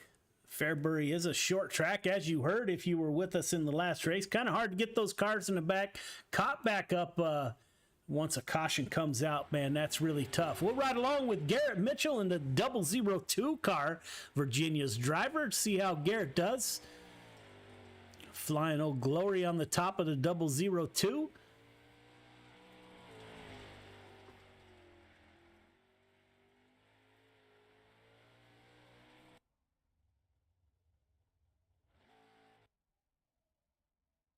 Sorry about that. We lost Garrett.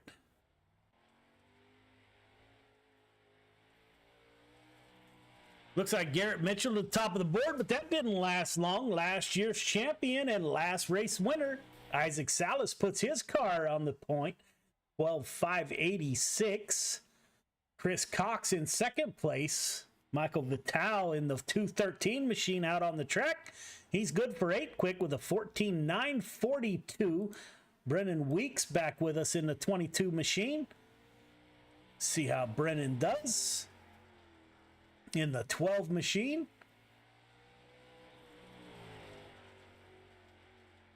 Up to third quick with a 12,639. Brennan Weeks puts up. Ace Motorsports driver. See if he can improve on his second lap. And he will. Up to second quick with a 12,521. LaFawn back on the track in the 11 machine out of Indiana. See how LaFawn does. He's coming around for his first lap.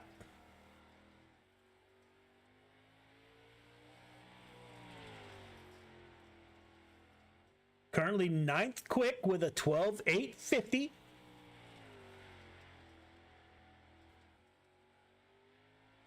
See if he improves on his second lap. And he will not. A little bit slower on his second lap. Like to thank Garrett Zimmer for joining us in the 14 car, member of North American Dirt Track Racing Association, currently leading their points in in the modified division. Garrett, thanks for joining us, brother. Zimmer Gaming Products in the 14 machine had a decent run last night. Ran into some problems early in his limited late model, but still leading the points. Great driver. Thanks for coming out, Garrett. Greatly appreciated. Garrett, greatly appreciate you coming out. So it looks like that's it. It looks like we only had 14 drivers take to the field. We had quite a few penalties, and as you heard, those drivers who get penalties do not qualify, so they will start in the back of their heat races. They still will have the opportunity to advance through the field, of course. Looks like with, not many cars, 18 cars, everyone will head to the feature tonight. Heat 1 to the grid. Heat 1 to the grid, please. Isaac Salas and Gavin Chatham on the front row. Mitchell and White in row number 2. LaFawn and Nation in row number 3. Fike Marjulio in 4. Greg Boydell rounds out your field of 9 drivers. All right, drivers, welcome to heat number 1. You guys know the drill by now. Leader going to ask you to be 1.5 car length behind the pace truck. Everybody else, once we get the 1 to go, going to ask you to tighten it up. Half car length between yourself, the car in front of you.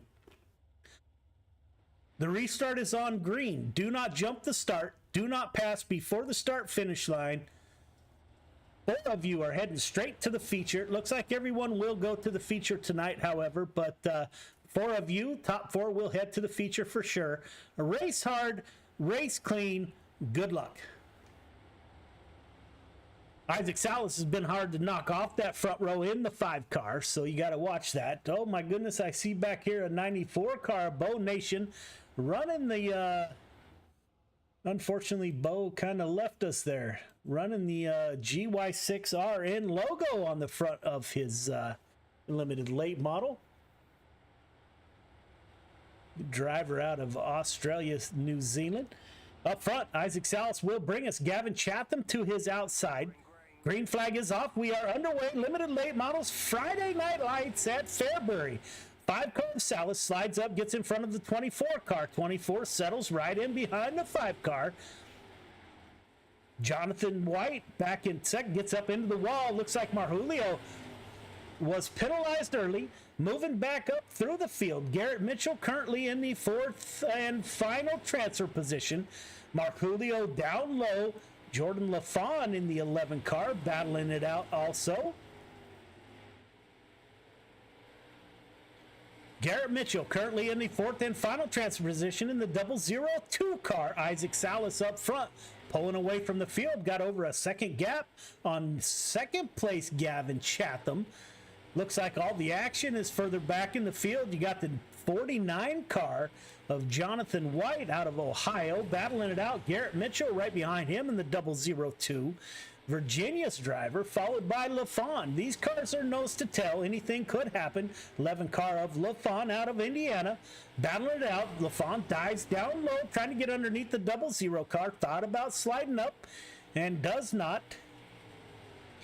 Bo Nation out of Australia in the 94 machine up to, well, can't tell. He just blinked out, so that's unfortunate again. Up front, all Isaac Salas in the 5 car. Gavin Chatham in second. Jonathan White in third. We have 1 to go. Bo Nation. Marjulio on the 238 trying to punch his ticket to the feature. 94 car makes contact with the 238. Got 238 up high. Put the Mass Mafia into the feature. Salas, Chatham, White, Marjulio heading directly to the feature. Everyone else, we may not have a main event. May go straight to the feature. Heat 2 to the grid. Heat 2 to the grid, please. Brendan Weeks, Cox on the front row. Barry Webb in row number 2. Aldrich Vital in row number 3. Zimmer Neubauer round out your field of 8 drivers. All right, drivers, welcome to heat number 2. You guys know the drill by now. Leader, 1.5 car length behind the pace truck, please. Everyone else, once we get the 1 to go, ask you to tighten it up. A half car length between yourself, the car in front of you. The start is on green. Do not jump the start. Do not pass before the start finish line. Top 4 heading straight to the feature. I think everyone is actually heading to the feature, but we'll see how that plays out. Race hard, race clean. Good luck. Brennan Weeks, Ace Motorsports driver in the 22 machine. We got to get our numbers down here. Chris Cox in the 515 to his outside. Chris Cox had a great run last week. Ran into some bad luck, but had a great run last week. So he'll give Brennan Weeks all he wants up front. Cars are coming around to the green flag. Pace truck is off. 12 car Brennan Weeks will bring us to the green flag. Cade Barry on his bumper. We are underway. 12 car dives down low. Barry trying to find that high line. Pushes through turn number 1. Barry settles in 4th position. Nathan Aldridge now moving up through the field. Big crash. Cox, Brennan Weeks, Aldrich 1, 2, 3. Vital is 4th. Garrett Zimmer now moving up in the 14. Zimmer Gaming Products machine. Caden Barry currently in 5th position on the outside looking in of your top 4. Barry running the high line. 12 cars right tucked in behind the 14 machine. Barry dives down low. Will he slide job? Yes, he will. Gets up the 4th position. Put Barry in the 4th and final transfer position. Up front, Chris Cox battling it out with Brennan Weeks. Cox to the point in the 515 machine. Ace Motorsports. Oh, my apologies. Cox is doesn't even say what state he's from. United States. Brennan Weeks is from Ace Motorsports in that 12 machine.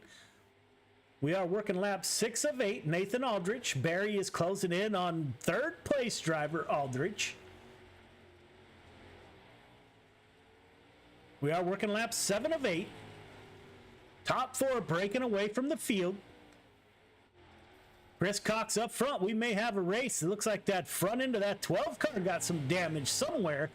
I don't think there's a straight car on the track. This is the last lap. Looks like Cox, Weeks, Aldrich, Caden Barry battling back down low, tries to dive underneath Aldrich. What a finish! Nathan Aldrich by a nose at the line. The youngster out of New Hampshire giving it all he had there at the end. Comes up just a hair short. All right, fellas, 3 minutes of warm-up. Some great heat races.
Welcome back. We are just wrapping up warm-ups. Got about 10 seconds left to go. We will get into your limited late model feature racing.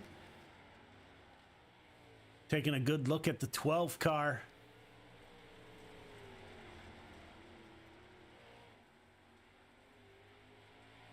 Checkered flag is out.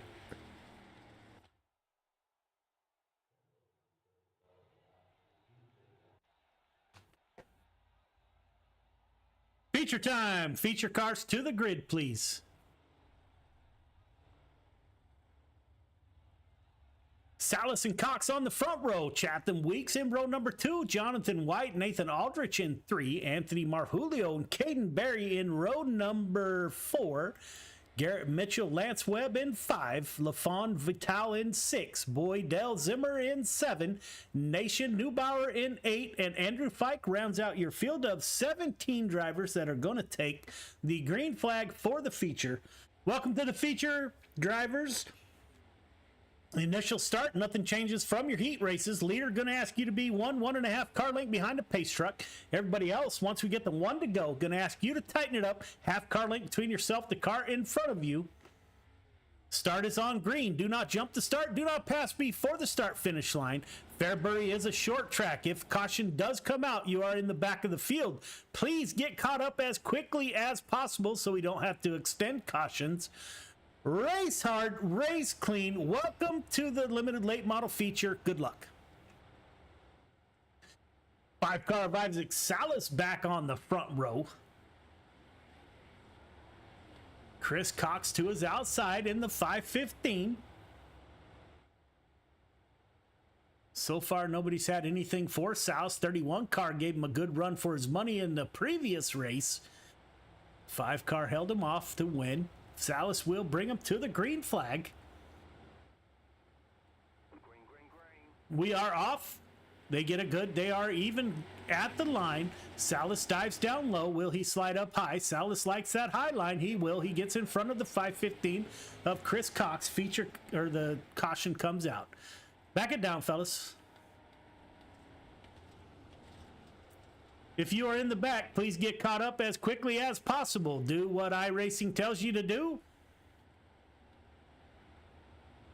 Looks like everybody probably, we did not quite finish a lap. Everyone will probably get their starting positions back. Leader, this restart is on you, sir. That last tire coming out of turn 4. That is your point. Anytime between there and the drop of the green flag is your go point. Everyone else, you're going on the car in front of you. Please do not make contact on the restart. Isaac Salas to the point. Chris Cox still to his outside. We do what is called double file back ×3, which means after the third caution, we will go to single file restarts. Pace truck is off. Isaac Salas still on the point.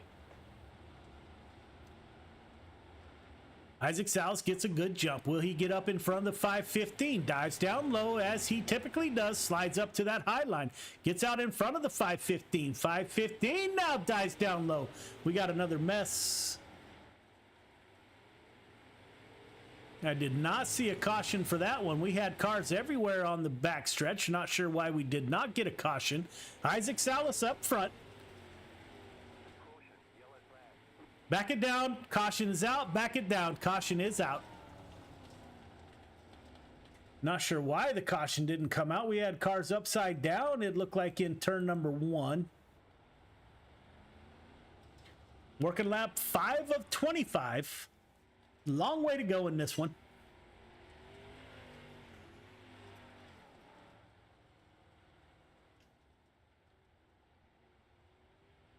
If you're in the back, get caught up to the field, please. Please get caught up to the field as quickly as possible. Do what iRacing is telling you to do.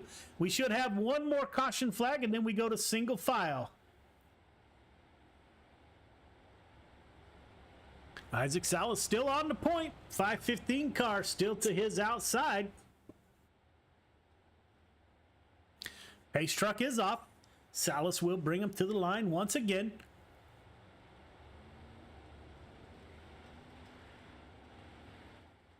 Your leader is off. They get a great start. 5:15 gets a good run on that top side.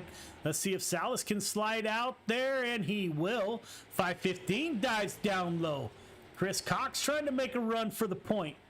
Falls in line behind the 5 car. Gavin Chatham behind him in the 24 car, watching and seeing what happens. Brendan Weeks in P number 4. We got a car around in the back. Caution is out. Back it down, fellas. Back it down.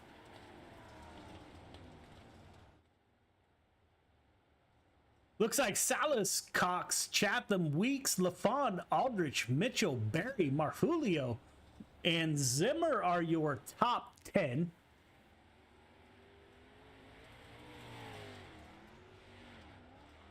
All right, fellas, we're working lap 6 of 25. Let's settle in.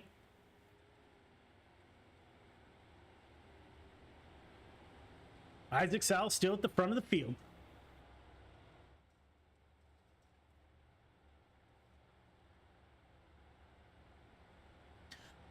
Again, once one to go, which is now half car length between yourself, the car in front of you.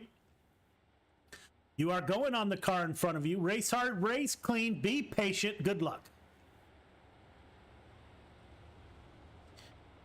We are up to single file restarts. 5 car gets a good run. 5:15 on his tail.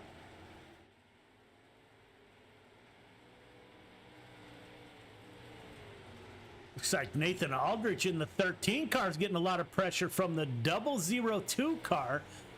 Don't look now, you got the Mass Mafia boys running side by side. 238 of Marjulio, the 12 of Caden Barry, currently running 8th and 9th. Jordan LaFawn in front of them in that 11 car.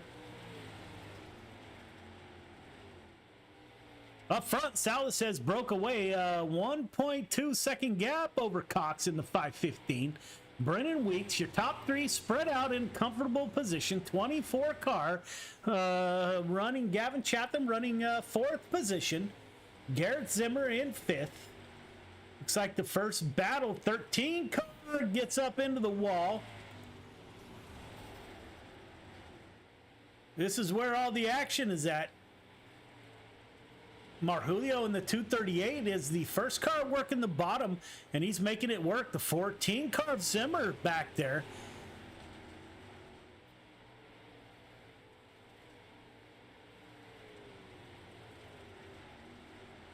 Jordan LaFawn in the 11 car working that top side. We had somebody get into the wall. Didn't see who that was out of the corner of my eye. Isaac Salas up front by almost 2.5 seconds. 48 car gets turned around. We are under caution. Caution's out. Back it down, fellas. Caution is out. You can bet that Isaac Salas didn't want to see that caution come out. Had a 2.5 second lead over second place Chris Cox. 5 and the 5:15 have been the class of the field so far tonight.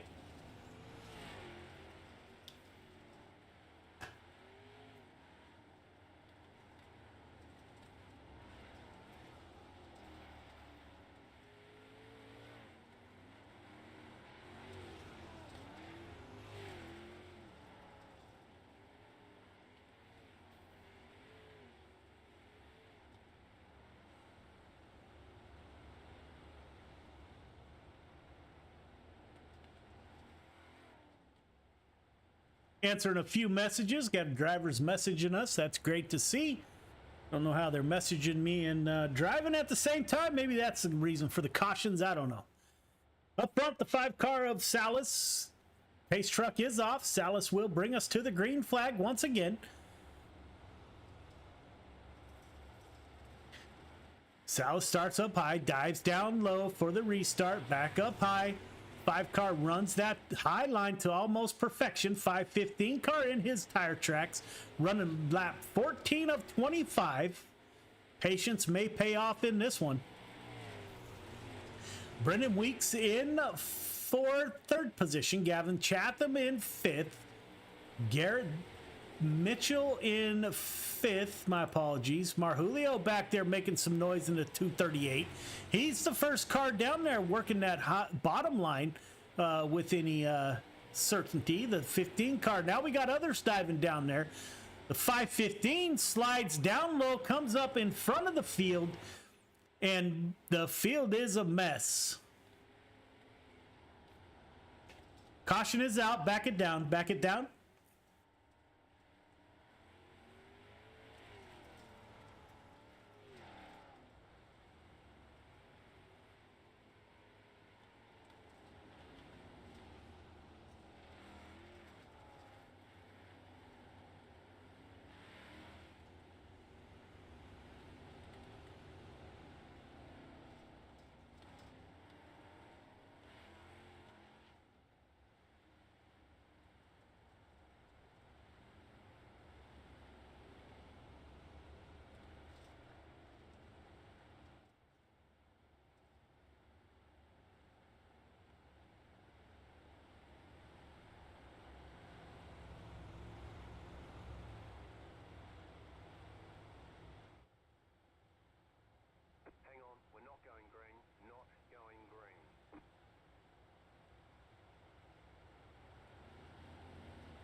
Chris Cox, it's Joe. You got me? Chris Cox, this is Joe. You got me? Yeah, I got you. Hey, man, great run. So last week you ran into some problems. You were quick last week, but couldn't quite close out the deal. You put the 5:15 on the podium tonight. Great run by you. You had to battle back there in late race. How'd the track change? How did your line change, or did you stick with it? Well, late through the race, I had to start pedaling the car to try to keep it up there because he just stayed on the gas too much. It would just come off of it. Otherwise, kind of tricky. It was just one line at the top. The hard slide job track just lost so much momentum. Yeah, the low horsepower cars can slide job can get you kind of in trouble with these low horsepower cars. We were actually with you for the last restart, and man, we saw you. Could hear you working the throttle and watched you working the wheel. So great job by you, my friend. You got anybody you'd like to thank for the win? My mom and dad. You guys for putting this on. Yeah, that's basically it. Man, great run. I said win, second place, but it is a podium nonetheless. Great race by you, man. Way to battle back. You stayed in it all night. Last week, you weren't as fortunate as you are tonight. Quick car will always find the front and find the podium, and you did, my friend. So great job by you. We going to see you in the 305 sprint cars? Maybe. So a maybe's not a no. So we'll take that any day of the week. So great run by you, my brother. If we don't see you in the next race, have a great weekend, and thanks for joining us. You too, man. You Have bet. a good one. Ladies and gentlemen, the 515 car of Chris Cox puts his machine on the podium. We will get a word with my good friend, the number 5 car of Isaac Salas. Isaac, this is Joe. You got me? I do indeed, sir. Man, so last race, flag to flag. No, Brandon Templeton got you a couple laps. This race, flag to flag. Good run by you, my brother. What's the difference between the limited late model and 358s? Oh gosh, these babies push like you would not believe. Trying to like when you get in the corner, all it wants to do is push, compared to a 358, which is kind of more just sliding around. Yeah, and we saw that that might have been the reason for some of the cautions. The 515 put some pressure on early, fell back a little bit, and then came back. You are definitely a Highline Fairbury guy. Have you ever run the bottom? And what do you think about the bottom line? What's the difference between the two lines? Honestly, Joe, I love the high side because it enables me to have just a little bit of mistake room, a little bit of play in there. When it's to the bottom, if you don't hit the bottom right, you're slow. When you hit the top, I mean, you might bang off the wall a little bit, but these bad boys have fenders, and that helps a ton. And in all reality, these were and when we got to practice, these were the first ever laps I had ran at Fairbury in a limited late model. And so my practice was all learning about how the car would handle in the slick, and then I don't know, it just came to me, I guess just because I knew the high side of Fairbury. Man, you want to know who says that the high side leaves you room for error? That's only good drivers, because I'm telling you right now, brother, I'm down at the bottom, so I have that whole track to slide out and to get myself in trouble. So great run by you. You got anybody you'd like to thank, man? Well, you know, as again, hats off to Venom. Like, I had Malachi in my ear this entire time. Just he's like pumping me up, hyping me up the entire time. If it's not one, it's the other. Those guys are my rock week in, week out, and they help me a bunch. So hats off to those guys. I mean, and right back at you, just like, you know, the rounds here, because I know I can't wait to come back and watch your broadcast. I'm so freaking excited to hear you. And then I'm being serious, man. I'm being serious. You're not, because you know what? We talk on Discord. You don't want to hear me. Nah, it's always good to hear your voice, because usually it means I either made you a little upset or it means I got to finish on the podium. But other than that, you know, as again, to all the fans and everybody that comes watches, you know, week in, week out, it truly makes this community that you've created a lot of fun to be around. Yeah, man, I greatly appreciate it. Great, and appreciate the kind words. So, are you going to run 305s? I'm gonna try them. I don't think I've ever run a 305 at Fairbury, but we'll see what happens. And you just told me you've never run a limited late model at Fairbury also. So, field could be in some trouble, ladies and gentlemen. Venom Racing puts a car on the podium 2 races in a row. We'll see if they make it 3 in the 305 sprint cars. Isaac, if I don't talk to you, brother, have a great weekend. It's always a pleasure, man. Awesome. Well, it's always a pleasure. Right back at you, boss. Thank you, sir. Yes, sir. Ladies and gentlemen, that is your winner in the mods and limited late models, Mr. Isaac Salas. We will take a break and we will come back for the 305 sprint cars.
My name's Nick Powers, and I'm the president and lead instructor of Warfighter Scuba.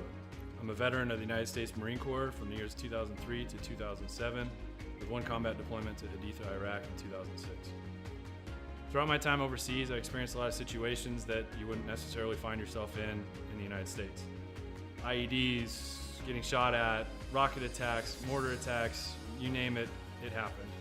When I got out of the Marine Corps in 2007, I tried to adjust back to civilian life, and the whole time you're in, you just can't wait to get out. And when you get out, you start to realize, did you make the right decision? 9 times out of 10, most of the guys that get out, they immediately plummet into a depression cycle because you don't have that structure anymore that the military provides you. And this hit me super hard.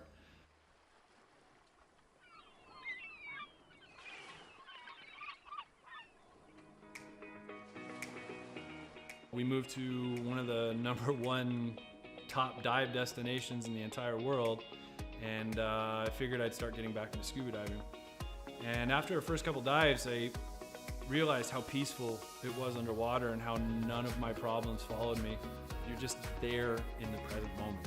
I had the idea for Warfighter Scuba, and I kind of hinted at it, and they said, "You go for it." And that's basically how Warfighter Scuba was born.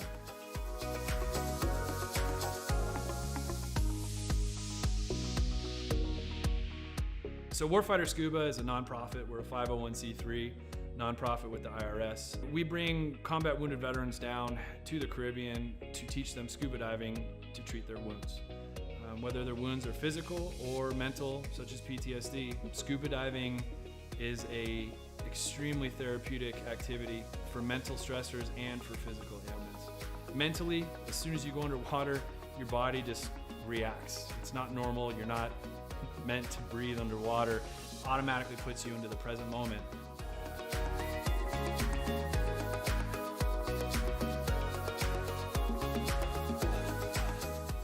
You have nothing but peace and calm.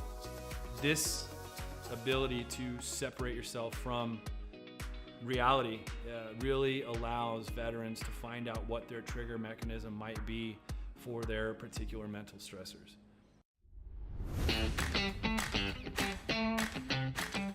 So every veteran who comes through our programs gets a 100% funded trip. Each veteran also receives a round-trip ticket from their home of record. That ticket will bring them straight into Roatan, and their entire week stay, their hotel, their meals, their snacks, everything's paid for. So that veteran can get an entire week away from reality and completely separate from any kind of problems they might be facing at home. So each veteran receives very private and intimate training sessions when they come down to Roatan. You know, we first start in the pool, we do some confined water skills, we'll then switch out to the open water dives. From that point on, it's not even training anymore, it's just fun. It's learning on a level that I don't think most people have experienced before. We do all the certifications for them that we can in a week at their pace, you know, from open water to full face mask to nitrox. Every trip that we have, whether it's one veteran or 4 veterans at a time, we just have a blast. You know, there's no bad karma. We've seen sharks, we've seen turtles. I mean, we've seen 4 eagle rays at once. I mean, just the things that happen when we're in the water together are truly, they're just unbelievable. The dedication that these vets have now to scuba diving and to wanting to come back and to help other veterans experience what they've experienced, it hits me in the heart more than most things have ever hit me in my heart. It's truly an honor to take, you know, these heroes into the water. It's really cool to see the transformation that happens to them, you know, from being, oh my gosh, you know, I don't know if I'm gonna be able to do this. You know, I've gone snorkeling a few times, or, you know, I'm not that good of a swimmer. And the funny thing about scuba is none of that matters. You know, you're completely weightless in the water. You could come down and have 0 experience in the water and be one of the better scuba divers out there.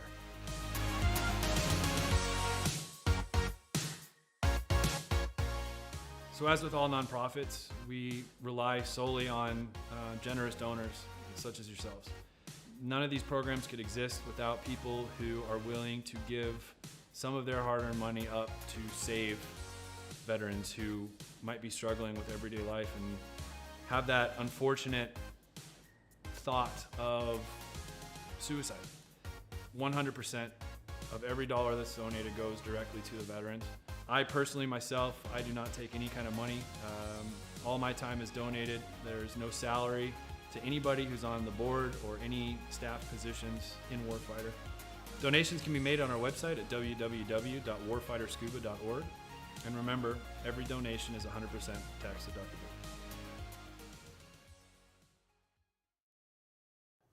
History repeats itself. History is always happening over and over again. So one of the ways to stop a theme, one of the ways to stop something from reoccurring is to first of all admit it.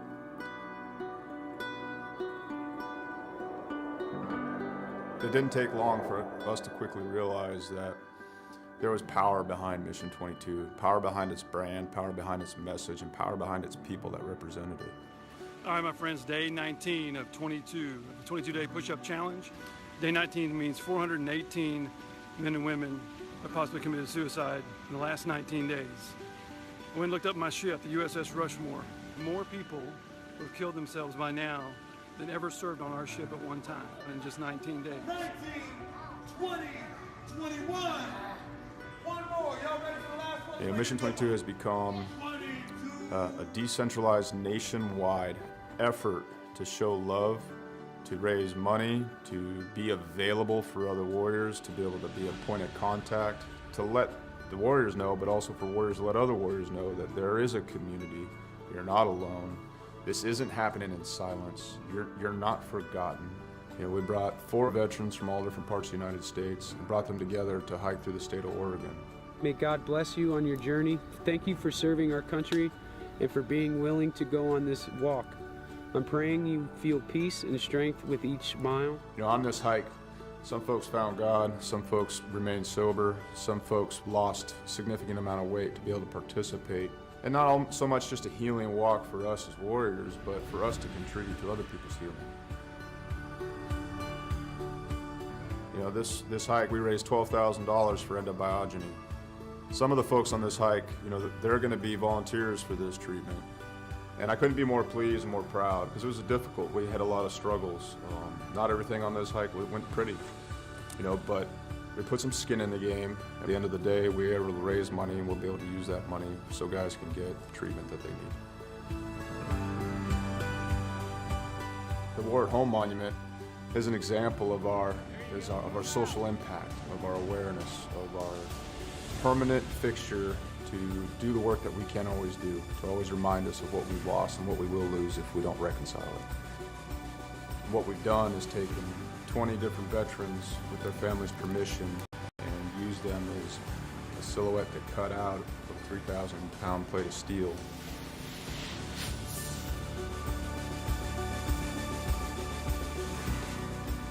These warriors are placed in a V, and this is to show the size of the problem. This is to show the empty space they leave behind. And it's also to be a constant reminder of what happens when we don't listen to the stories of the warriors that fought in our name.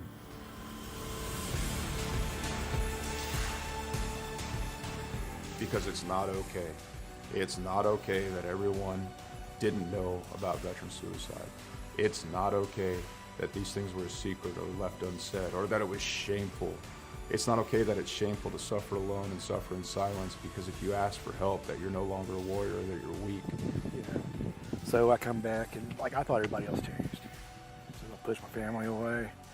And it took a long time to really realize it because I didn't want to look internally. I got my Class A CDL and hit the road. I was on the road for about 8 years trucking. And this makes me think about how insignificant all of the major things going on are. I mean, what, 1 million years ago, that blew up. And, over time became this. Whether it's hiking mountains or building monuments, it takes a community to heal a warrior. Warriors didn't get damaged and didn't become separated from the sunlight of the spirit on their own. It happened in the name of this nation. We can change the way we think about war, how we think about warriors, how we think about ourselves, and what we think we're going to do in the American community. We can do it now. We can do it here. And there's going to be another generation of warriors coming. We can set the tone to create a culture that grabs them up and loves them and smothers them in resources, in opportunity, right now.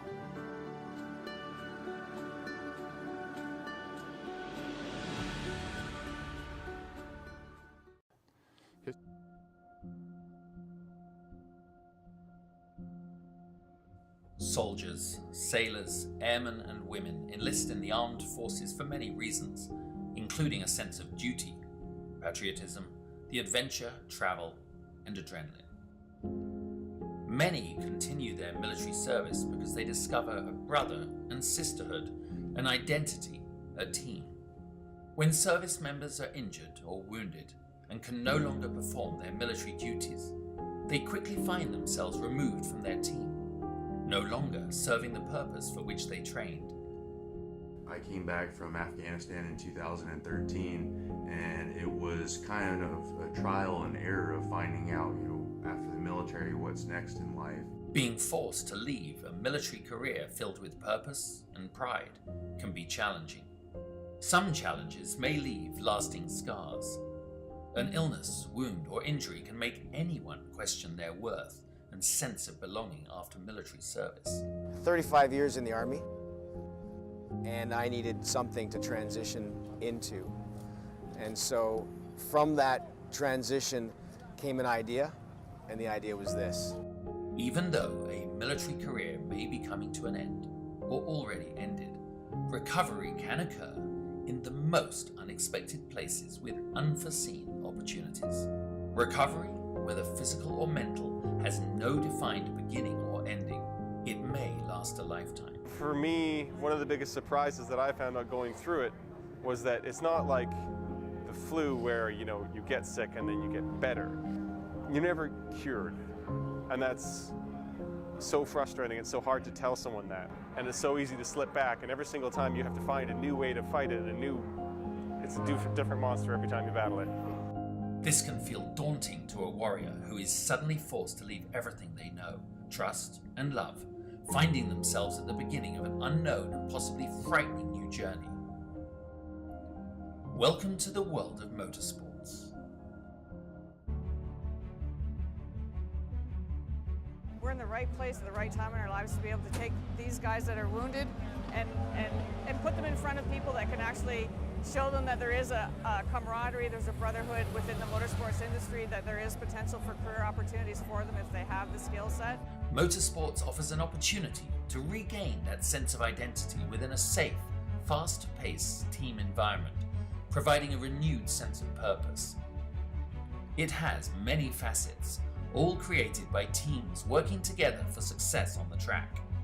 Like in the military, in motorsports the goal is in accomplishing the mission, winning as a team, collectively celebrating the successes and supporting teammates through the losses. Through motorsport opportunities, Operation Motorsport assists medically transitioning service members and veterans with discovering new ways of achieving a renewed sense of hope, purpose and pride.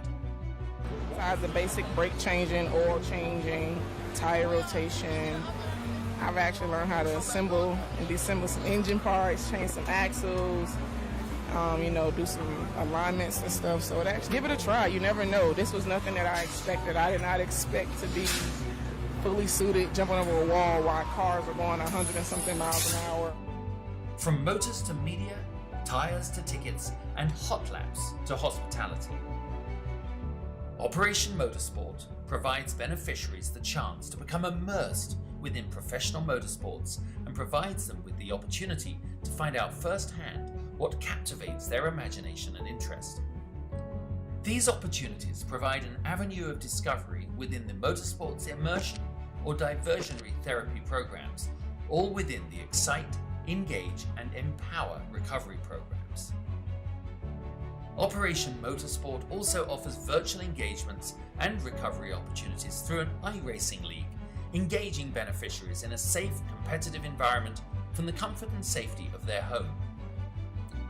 Meeting other like-minded people, service members and veterans on the virtual racetrack, opening the doors to Motorsport Academy programs that prepare beneficiaries for their first encounters at the racetrack, and possibly leading to a day when they can get behind the wheel. A team environment's a perfect place for people like us to kind of get back into some kind of normalcy when you go through a lot when you get medically discharged. And it kind of sucks and you put through the ringer, but I feel like what Operation Motorsport's doing is just something that's just really valuable. Operation Motorsport prides itself in keeping beneficiaries engaged after the race weekend, throughout their recovery and beyond, through our recovery programs, or as a member of the 22 pit crew. No matter the background or story, Operation Motorsport is always there to listen, provide a safe and comfortable space, and a trusted circle of confidence that is open and honest about what difficulties may lie ahead for those transitioning out of a military career. Operation Motorsport believes in the power of team, identity, and purpose.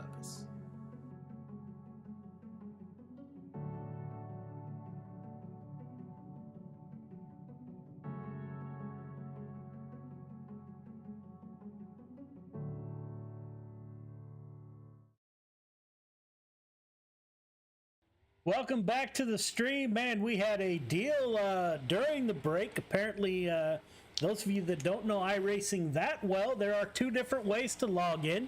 An old original way and what's called UI. The original way to log into iRacing apparently is closed or something's going on. And I have never logged in the way that I'm logged in now, but we made it. Here we are. Took a little bit of getting done. 55-year-old guy trying to figure out how How to operate these computers can be a challenge at times, but we made it. We made it through. Here we are, Friday Night Light, 305 sprint cars at Fairbury. We will talk to the drivers here real briefly. Give them a little bit of extra time so that all the cars make it into the field. All right, fellas, welcome to Friday Night Lights 305 Sprint Cars at Fairbury. This is the nightcap. I don't know about you guys. I've never logged into iRacing using UI, but the original site is down, so we'll give a little extra time for guys to get in the server. We will go to a drivers meeting probably in about 6 minutes or so. Try to go at quarter after the hour. We'll see if anybody's still pending. We will have a drivers meeting and ask you to clear the track at that time. Again, thanks for coming out. Friday Night Lights 305 Sprint Cars at Fairbury.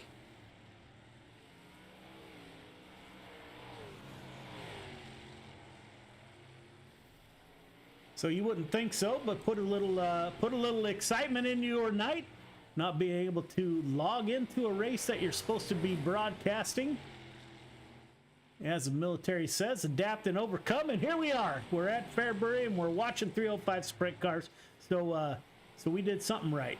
We made our way in, so that's a good thing.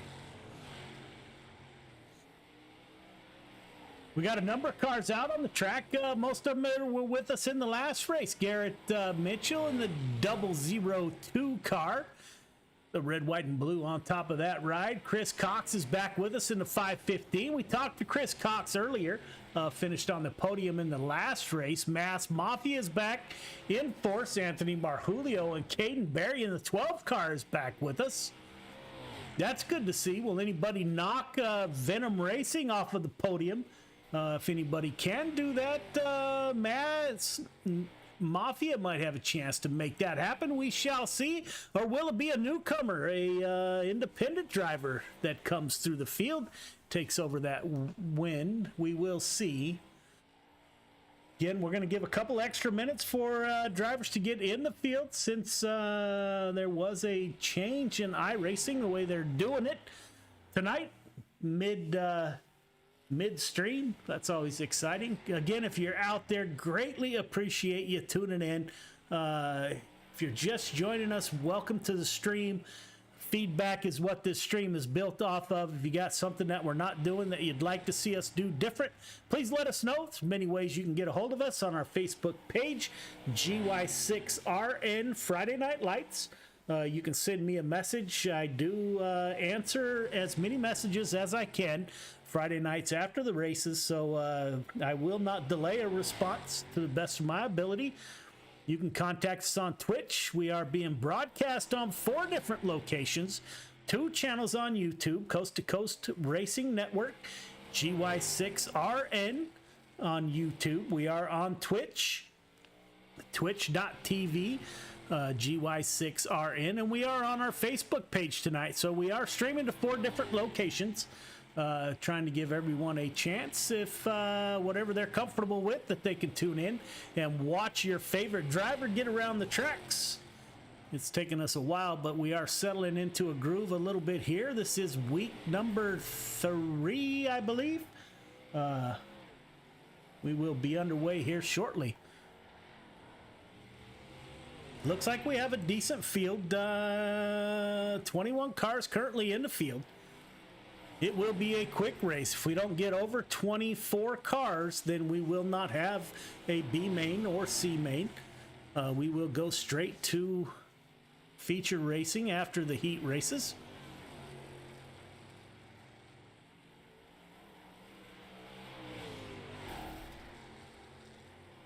.213 car of Vital is back with us. Like to thank Michael for his service.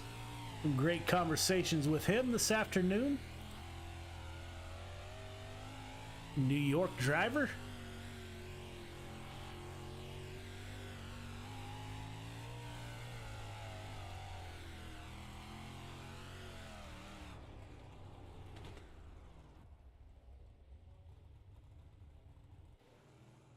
A little bit different. I see our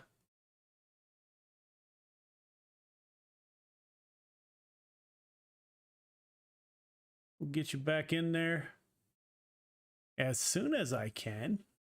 Don't know what just happened.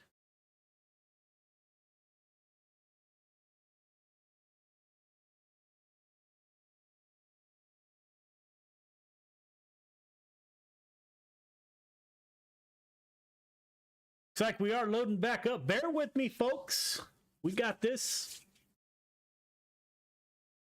I'm talking to myself more than you probably in that endeavor. It's like the sim is loading.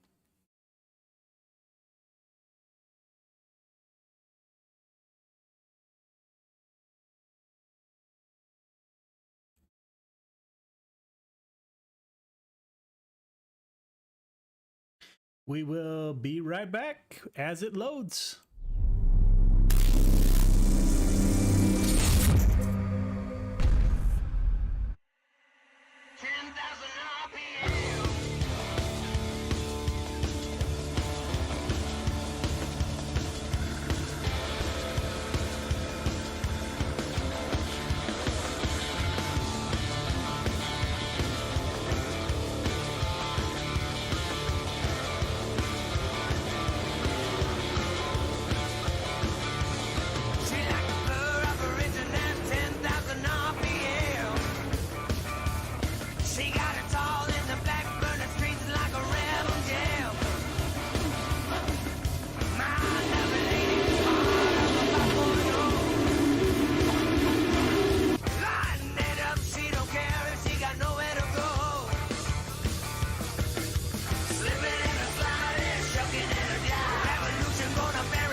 Get all drivers clear the track for a quick drivers meeting. All drivers clear the track for a quick drivers meeting.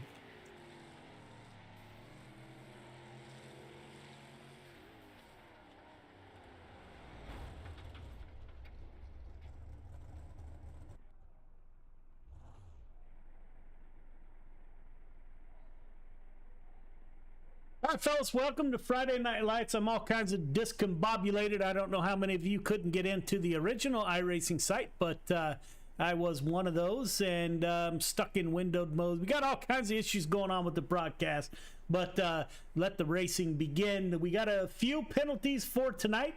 The following individuals, please do not qualify. Tyler Ziegler and Gavin Chatham, please do not qualify. You have been given heat EOLs. We do mute microphones, as you know, at the right before qualifying.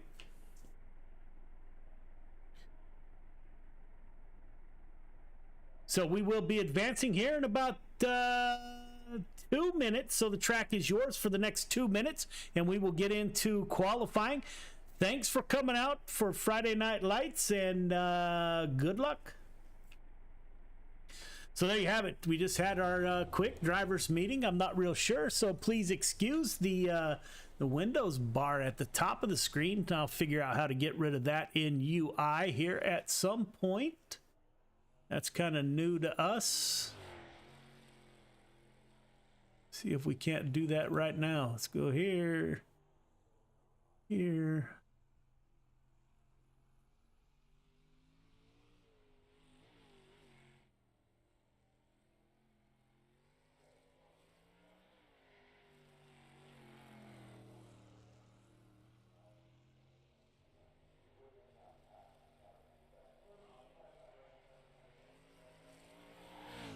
I don't know if that'll get it done or not. We shall see. I did not, so we will have to figure that out. So my apologies. You're going to have a Windows bar at the top of your screen for tonight.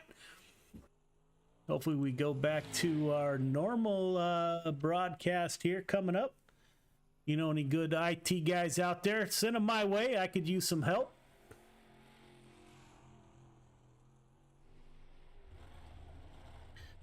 All right, drivers, any questions, comments, or concerns? Now would be the time before we head into qualifying, and microphones will be muted.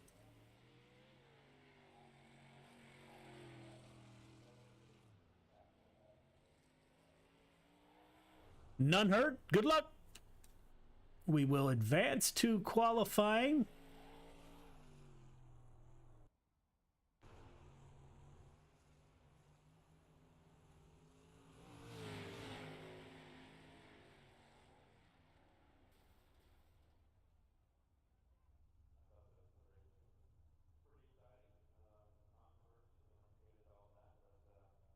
See who comes out first on the track tonight for qualifying here at Fairbury.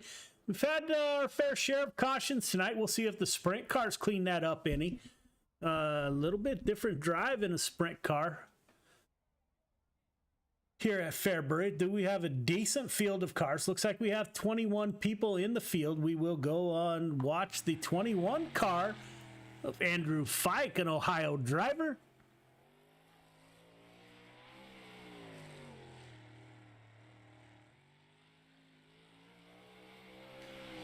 See if Andrew gets his first lap done.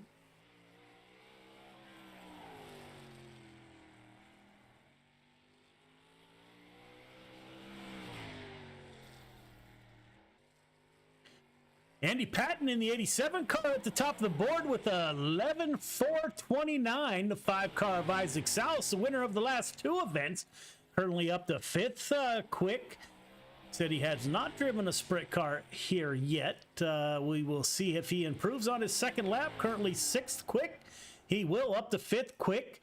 Michael Vital in the 13, just finishing up 11 quick. Adam Flieger in the 38 machine, 13th quick. Randy Shrees, watch out for the 56 tonight, up to 7th quick with a 12.654. Seth French currently out on the track, up to 6th quick with 11.521. See if he can improve on his second lap.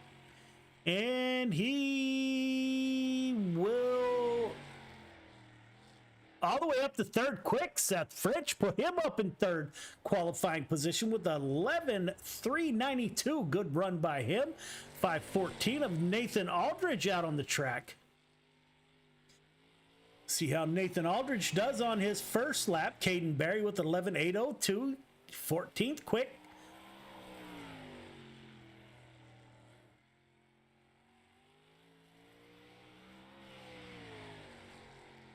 Nathan must have brushed the wall. First lap did not get timed. Let's see what he times in at.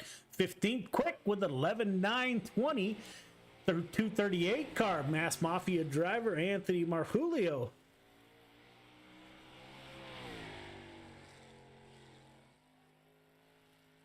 Coming around for his first lap. Let's see how the 238 times in on his first lap. 5th quick for the 238, 11.474. Puts him in the top 5 in qualifying. Let's see if he can improve on that on his second lap. Good run by him. Anthony Marjulio was this week's driver spotlight. 5th quick for Anthony with 11.489. That should wrap up qualifying. We will get into heat racing here momentarily.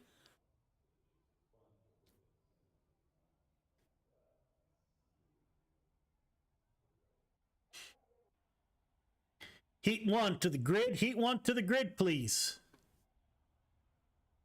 Chris Cox, Seth French on the front row, Marjulio Salas in row number 2, Shreves White in 3, Vital Berry in 4, Flieger and Chatham in row number 5.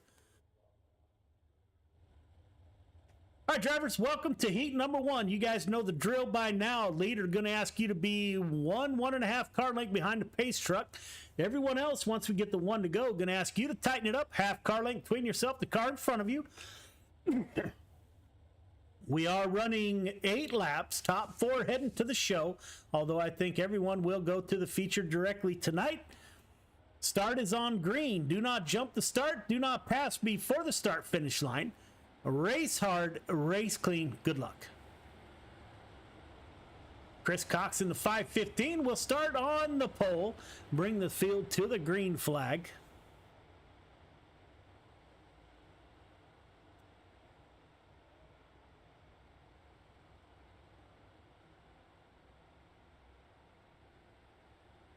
Waiting for the pace truck to make its exit from the speedway. We will make the long, slow crawl to the green flag. Chris Cox up front, the 515. We saw him in the 5-car battle. They are sitting 1 and number 4. Green flag is out. Seth Cox is on the hammer. See if he slides up and gets in front of the 11-car. 11-car gets a great run off the top side. Puts Seth French to the point. The 11-car did not waste any time getting to the front of the field. 5-car of Isaac Salas running behind him, followed by Chris Cox and Marjulio. Marjulio stuck down low. Can't get up into that high line. Looks like the high line is a place to be early. Seth French opening up a gap of over a half second over Isaac Salas in the 5-car. Chris Cox in the 515. We've seen this song and dance before. 5-car followed by the 515. Jonathan White behind them in the 23-car. Caden Berry up 30 positions from the start. Oh my goodness, it's in the back. Marjulio took a wicked ride. Berry up 3 positions up to 5th quick. A first car on the outside looking in. Not quite punch his ticket directly to the feature. 55 into the wall. Berry goes down low. We had a couple cars make contact. 12-car Berry down low. Another car into the wall hard. Takes out Shreves. Put Berry into the 4th and final transfer position. The 12-car, the kid Mass Mafia driver, puts himself in a transfer position. Look out, Gavin Chatham is behind the 12-car of Berry, trying to make something happen. You're not missing anything up front. The race looks like it's back here. Berry up high. Chatham down low. French, Salas, Cox, Berry. Exciting feature for sure. Great heat race, fellas.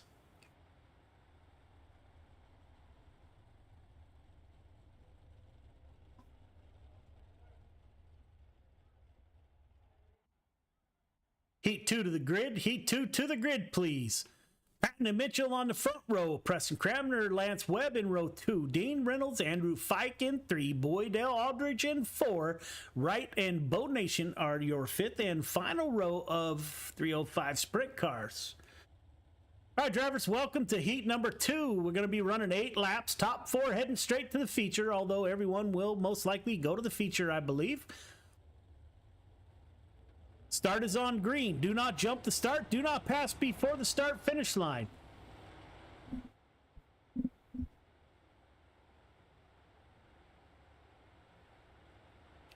About a half car length between yourself, the car in front of you. Once we get the 1 to go, this time by, going to ask you to tighten up the field, please. Race hard, race clean. Good luck. Got a group of Coast to Coast Racing League drivers in this field. Patton, Cramner, Reynolds, Aldridge, Boydell, full of Coast to Coast Racing League. If you're in the market for a great run racing league, check out Coast to Coast Racing League at c2crl.com. Racing without all the drama of other leagues.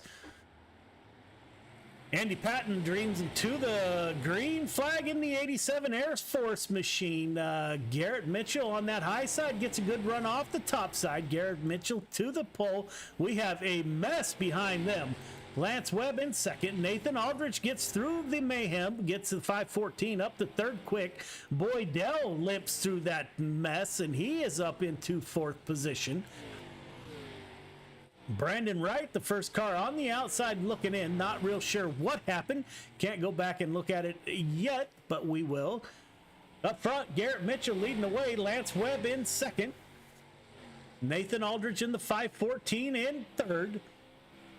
Greg Boydell in fourth. Don't look now. Brandon Wright wants a shot at that ticket to the feature. He's on the tail tank of the 014.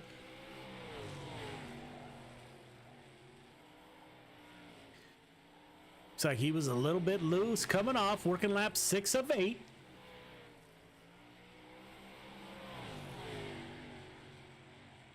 Up front, Garrett Mitchell with a comfortable lead over Lance Webb.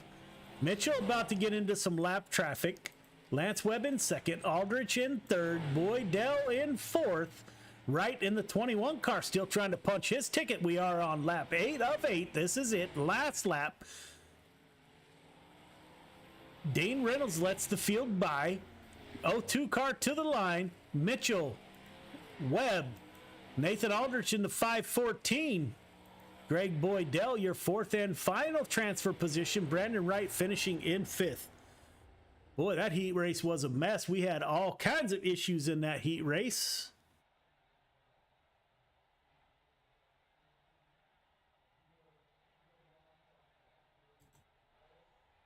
Three minutes of warm-up, and we will get into feature racing.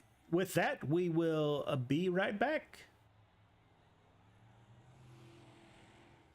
The goal at any given race is, of course, to win. And CrowdStrike, AWS, and DXDT were fortunate to achieve championship-winning results in 2020. We're extremely proud to be partnering with Operation Motorsport through our racing initiatives. Their program seeks to place military veterans in various positions inside a real racing team. The experience aids in their retraining, recovery, and rehabilitation. So my name is Chad Failing. I'm a staff sergeant retired out of the United States Army. I am with Kevin Boehm under DXDT. You're getting creative. You're getting taught to think outside of the box. We couldn't be more proud to be affiliated with this great program. In the spirit of giving back to the community and creating meaningful opportunities, we are committed to building a diverse motorsports platform with the amazing men and women who have served our country.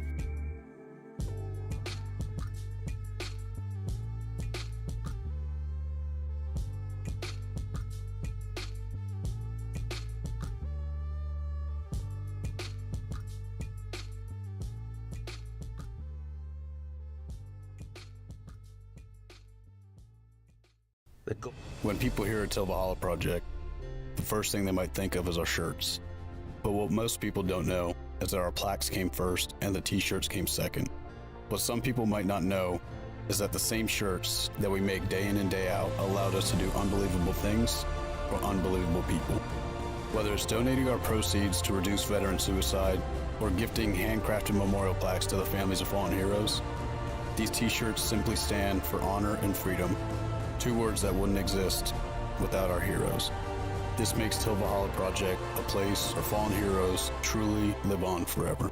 Cool Ray has always been a leader in our industry. The lifetime parts and labor warranty is pretty awesome. Basically, all the parts are covered, the labor and everything. When we say lifetime, we mean lifetime, and it's supported with money-back guarantees.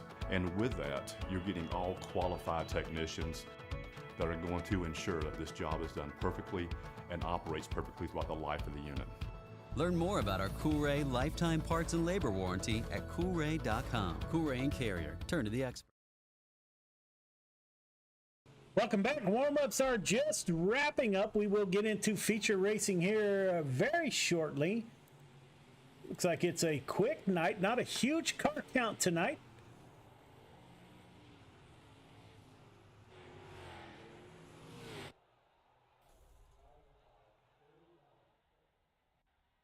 Feature to the grid, please.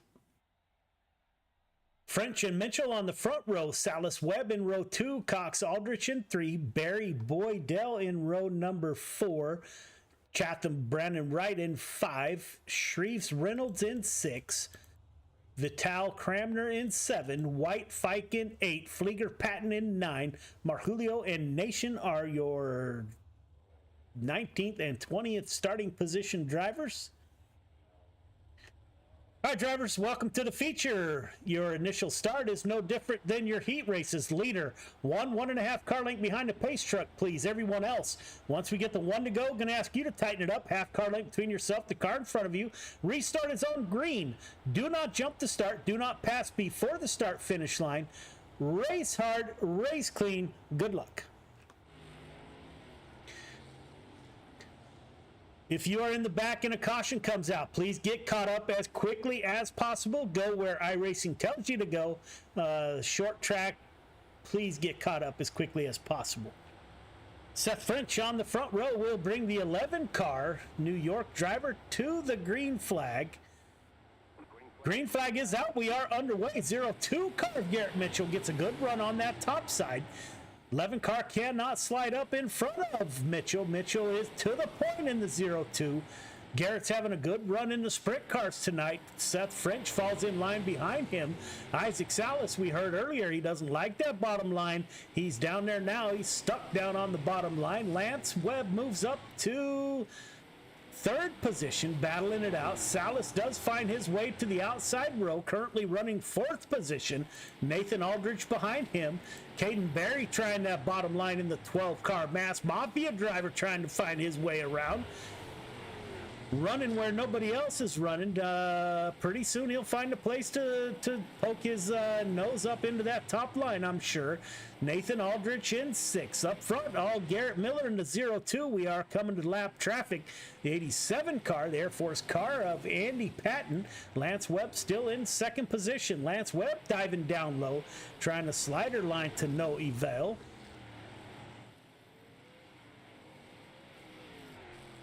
We got cars all over the speedway. I'm not sure where to focus the camera at. Caution is out. Back it down, please. Caution is out. Back it down. Working lap 7 of 30. Sprint cars get around this track in a big hurry.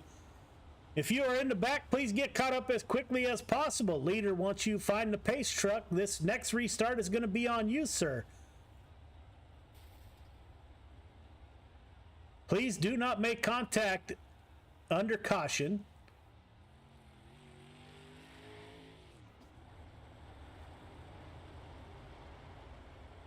Leader, the last white tire at the exit of turn 4 is your go point. Anytime between there and the drop of the green flag, sir, the restart is on you. Everybody else, you are going on the car in front of you. Please do not make contact. You are going on the car in front of you. Race hard, race clean. Good luck. Garrett Mitchell still at the front of the field. Good race by the 002 car out of Virginia's driver.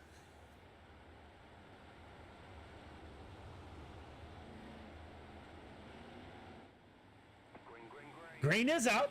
Mitchell on the hammer. Staying up high. Lance Webb behind him in the 9 car. Seth French in the 11 car. Staying up high with those drivers. First one to try down low is Isaac Salas in that 5 car. The 12 of Caden Berry's down there with him. Watch Randy Shreves in the 56 car. Randy Shreves been known to get a sprint car around a dirt track. Shreves currently up to 5th position. Garrett Miller up front. We do have a car on the wall. Back it down. Caution is out. Back it down.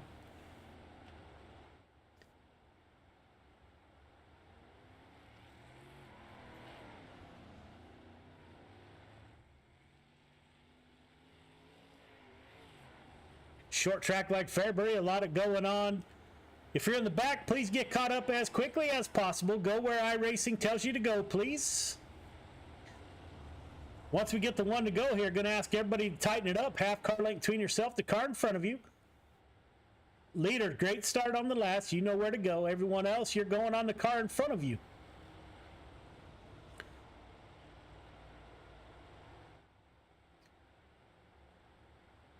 Lights should go off on the pace truck this time by, and they do. We have 1 to green. Garrett Mitchell running the front of the field from the beginning, from the outside pole, I believe. Lance Webb behind him, followed by Seth French, Isaac Salison, Randy Shreves. Green flag is out. 9 car, Lance Webb dives down low. See if he can't make something happen. Better be careful. He might get himself trapped down there. Webb down low, Mitchell up high. Cars were about even on corner exit.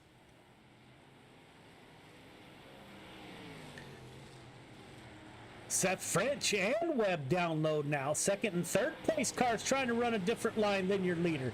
Your leader stuck to that top side. Caution is out. Back it down. Working lap 12 of 30.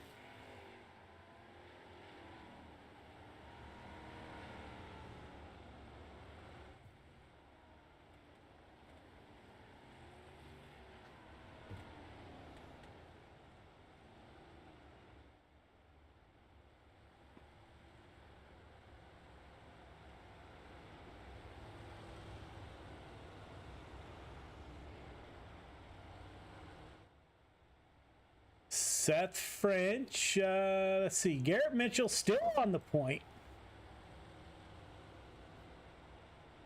Once we get the one to go, half car length between yourself, the car in front of you, you're going on the car in front of you. Let's get caught up if you're in the back. Coming up next week, we typically don't do this, but our good friends at Elite Performance Industry has a charity race going on. You can get on our Discord page and find out information about that.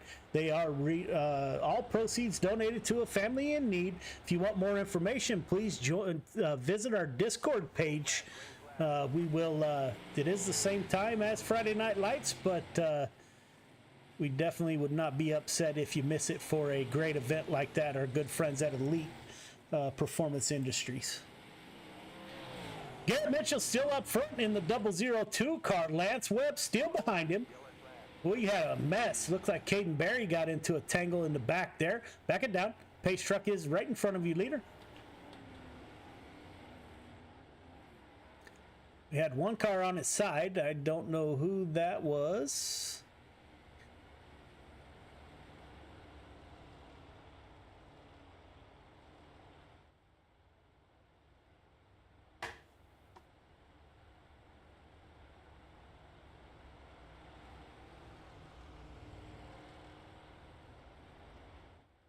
Once we get the one to go, half car length between yourself, the car in front of you, leader. 1.5 car length behind the pace truck. Let's start tightening it up, please.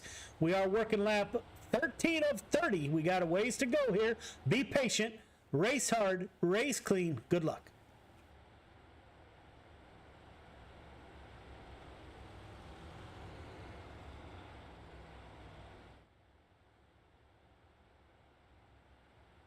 Garrett Mitchell up front, been up front since the drop of the flag, took the lead from his P2 starting position. Lance Webb has been looking for a way around the 0-2. 0-2 and the 9 up high, running 1-2. Webb running about a half car length lower. Now Webb dives to the bottom. Don't look now. 56 car, Randy Shreves up to third position, battling it out with Seth French in the 11 car. French up high, Shreves down low. They are 2 by 2. Preston Cramner makes his appearance, up 8 positions from the start. Just as I mentioned his name, Cramner gets turned. Back it down, fellas. Great run. We had some side-by-side racing there for a brief moment. Preston Cramner going kart racing in real life. I haven't got any results lately. I know he was going to run a double points event, so I'm looking forward to the results from the 07 of Preston Cramner.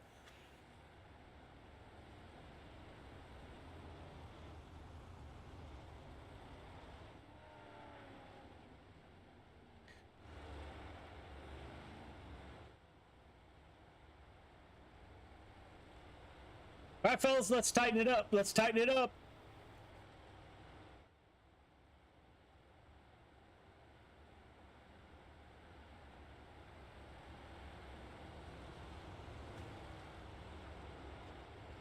Lights are off on the pace truck. Tighten it up. Here we go.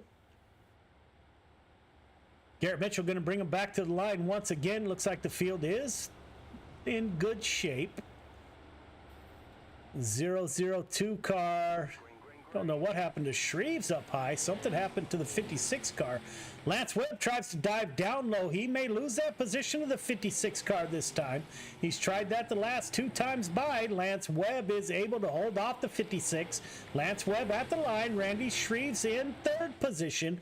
Randy Shreves up high in the 56. The 9 of Lance Webb down low puts Shreves to P2. Gets in front of the 9 car. 9 car stays down low. Shreves right in the middle. 11 car gets a little bit loose. I cannot believe that no one hit the 11 car. Great driving. Caution's out. Back it down.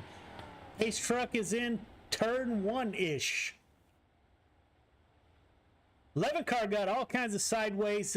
These drivers did not touch him. I cannot believe great work by the drivers on the track. Anthony Marjulio in the 238 car up 13 positions from the start. Currently sitting in 6th position.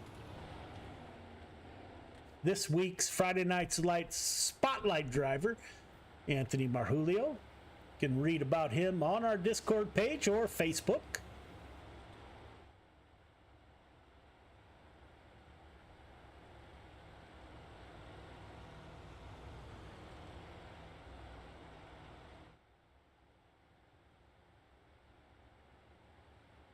Pace truck is off, working lap 20 of 30. We got 10 to go. Randy Shreves in 2nd position. Watch the 56 car. Marjulio up 13 positions, currently in 6th. Marjulio breaks out, dives down low, as does the 9 car of Lance Webb, trying to get underneath the 56 of Shreves. 9 car up high, Shreves crossover. We will watch that race. 56 returns the slide job. We were almost 4 wide. You got the 238 of Marjulio down low. Wada cars up high. A lot of excitement on the track. Garrett Mitchell loves to see this in his rearview mirror if he has one on. Marjulio moves himself up to the 3rd position, it looks like. Put the 238 in 2nd position. Marjulio up 17 positions. A Mass Mafia driver puts himself up to the 2nd position. Got a lap car. Lance Webb in the 9 car up high behind the lap traffic. Caution is back out. Back it down. Caution is out, fellas. Marjulio up 17 positions in the 238 car. Good drive by the Mass Mafia driver.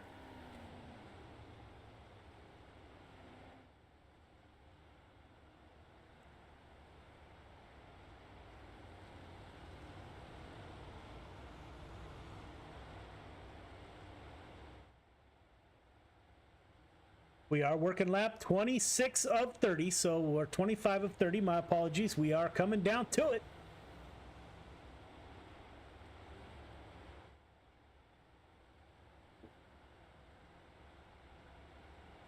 Let's see if Marjulio has anything for Mitchell. Mitchell has led from the drop of the green flag from his 2nd starting position. The pace truck is off. Tighten it up in the back. Let's go.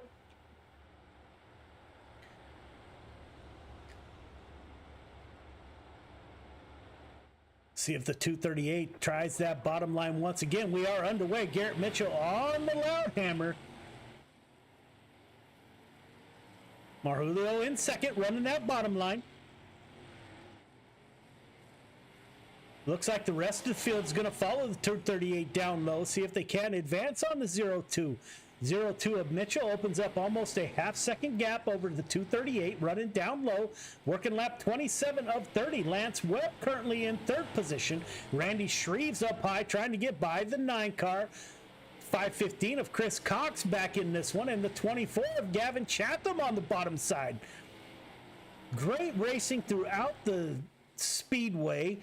Garrett Mitchell up front, lap 29 of 30. Mitchell coming to the white flag, this time by Anthony Marjulio in second, Lance Webb in third.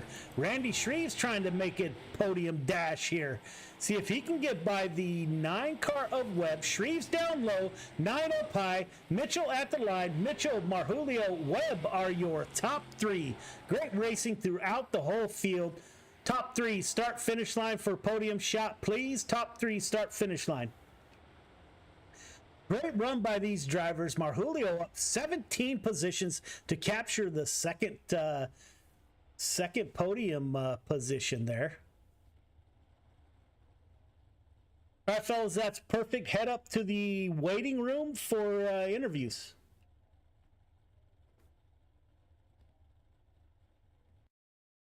See if we can't get a word from your podium finishers. It was a quick night. Numbers weren't huge. Things moved along pretty quickly.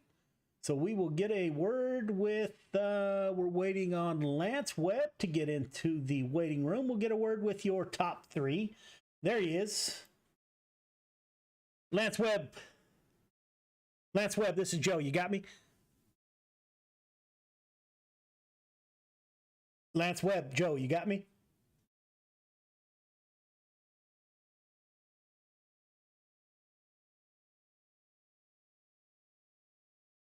Looks like he did not have me. We'll get a word with second place finisher, Anthony Marjulio. Anthony, it's Joe. You got me? Yeah, I got you, Joe. Man, how impressive was that, brother? You are Friday Night Lights Spotlight Driver of the Week. You're up 17 positions to put the 238 P2 on the podium. Great run by you, my friend. How did the track change? How did you pass that many cars? How'd the night go? I mean, I just worked the bottom majority of the time, and then when I had to go to the top, I went to the top. But you just had to be really disciplined on the bottom, and if you overdrove it, then you're missing your marks by a lot and you're going backwards. So it was just trying to stay out of trouble for the first half, and then the top guys kind of got tangled up, and I was able to sneak through, and then I just saw that I was into second. So it just kind of worked out. It was nice to be able to go from 19th to second and finally get on the podium. I missed it by 1 in both races, so it's good to finally be here. Yeah, you say finally, man. Last week, we won't count last week, I guess. Mass Mafia seems to make a home on the podium, so you are no stranger on the podium for sure. Great run by you, man. Up 17 positions, like I said before. You got anybody you'd like to thank for the run tonight? I'd like to thank you guys for putting this on. It's always a good time, and everybody that ran tonight, for the most part, this race was fairly clean. I was expecting chaos in the first corner, but everyone did well. So the whole group here, they did awesome. And then I just want to thank the whole Mass Mafia team with Caden and Brandon in here. A little bit of an off night for them, but they still did well. And also my girlfriend for letting me do this on a Friday night. Yeah, man, great to hear from you. Congratulations on the second place finish, putting a 238 on the podium. Again, up 17 positions is impressive, my friend. Can't wait till next week already. See the Mass Mafia go back at it, and really appreciate the communication throughout the week, man. Greatly appreciated. Sounds good, Joe. Take care. All right, man. Have a good weekend. Ladies and gentlemen, Garrett Mitchell. Garrett, you got me? Yes, sir, I do. Man, what a run that was. You took over the lead on lap number 1 from outside pole, and you had some challengers there for a while, but there were no challengers that could sustain the pace that you put down. You had some cars dive underneath you. Did you ever think about going down low? Man, I knew it could have been good down low, but I had to stay up top. That's where it was fast at, and that's where I was able to run, so that's just why we stayed up there. Man, that was a terrific run. You kept everybody behind you. You led flag to flag. Well, we can't say flag to flag since you took the flag in P2. Great run by you, man. You got anybody you want to thank for your run? Yeah, I got to thank the guys I was in the chat with, Lance Webb, Andrew Fike, and them. They were great fun to hang out with. Thank Clayton Peters Photography for being on board, and my mom and my dad. So you're talking about Lance Webb, and who else was in there with you? Andrew Fike. You guys got a team, or is this just some guys on Discord chatting? Just the guys on chatting. It's great fun to hang out with them. I think you guys need to create a team, right? So we need some more team rivalries. We got the Mass Mafia boys. We got Venom Racing. You guys, are all of you from Ohio or just you?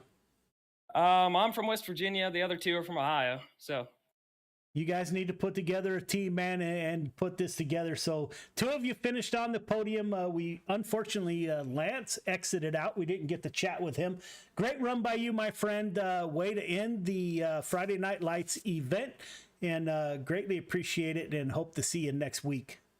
Yeah, man, I hope to come back soon. That was a great fun run with you guys. That's awesome, man. Have a great weekend, and we'll talk to you next time. All right. Yep. Later. See ya. So there you have it, ladies and gentlemen. There is Friday Night Lights. Greatly appreciate everybody tuning in. Another great night of racing. Our numbers weren't as strong as they usually are, but that's okay. The racing was definitely stout. We greatly appreciate from the bottom of our hearts everybody tuning in.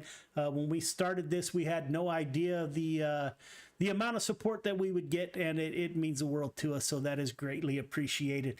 If you do have any questions, comments, or concerns, suggestions on how we can do things better, we are always 100%, our ears are open. Let us know if you like what we got going on. Let us know that also. That's just as important. Again, thank you all for tuning in. Greatly appreciated, and we wish you a great weekend, and we hope to see you back here at Friday Night Lights next Friday night. And we will see you next time.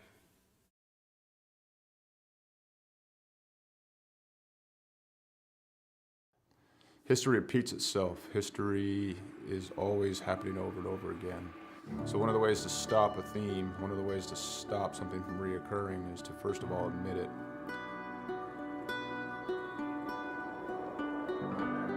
It didn't take long for us to quickly realize that there was power behind Mission 22, power behind its brand, power behind its message, and power behind its people that represented it. All right, my friends, day 19 of 22, the 22-day push-up challenge. Day 19 means 418 men and women have possibly committed suicide in the last 19 days. I went and looked up my ship, the USS Rushmore. More people have killed themselves by now than ever served on our ship at one time in just 19 days. 19, 20, 21. One more. Y'all ready for the last one? You know, Mission 22 has become a decentralized nationwide effort to show love, to raise money, to be available for other warriors, to be able to be a point of contact, to let the warriors know, but also for warriors to let other warriors know that there is a community. You're not alone. This isn't happening in silence. You're not forgotten. You know, we brought 4 veterans from all different parts of the United States and brought them together to hike through the state of Oregon. May God bless you on your journey. Thank you for serving our country and for being willing to go on this walk. I'm praying you feel peace and strength with each mile. You know, on this hike, some folks found God, some folks remained sober, some folks lost a significant amount of weight to be able to participate. And not so much just a healing walk for us as warriors, but for us to contribute to other people's healing. You know, this hike, we raised $12,000 for endobiogeny. Some of the folks on this hike, you know, they're going to be volunteers for this treatment. And I couldn't be more pleased and more proud because it was difficult. We had a lot of struggles. Not everything on this hike went pretty, you know, but we put some skin in the game. At the end of the day, we were able to raise money and we'll be able to use that money so guys can get the treatment that they need.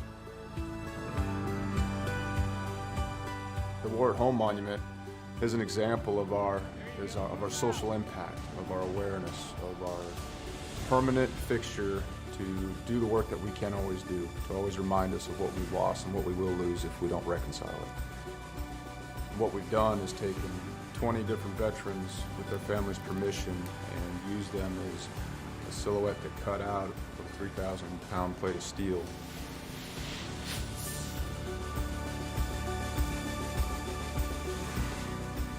These warriors are placed in a V, and this is to show the size of the problem. This is to show the empty space they leave behind.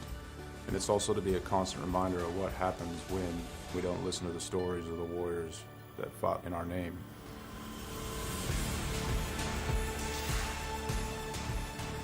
Because it's not okay. It's not okay that everyone didn't know about veteran suicide. It's not okay that these things were a secret or left unsaid, or that it was shameful.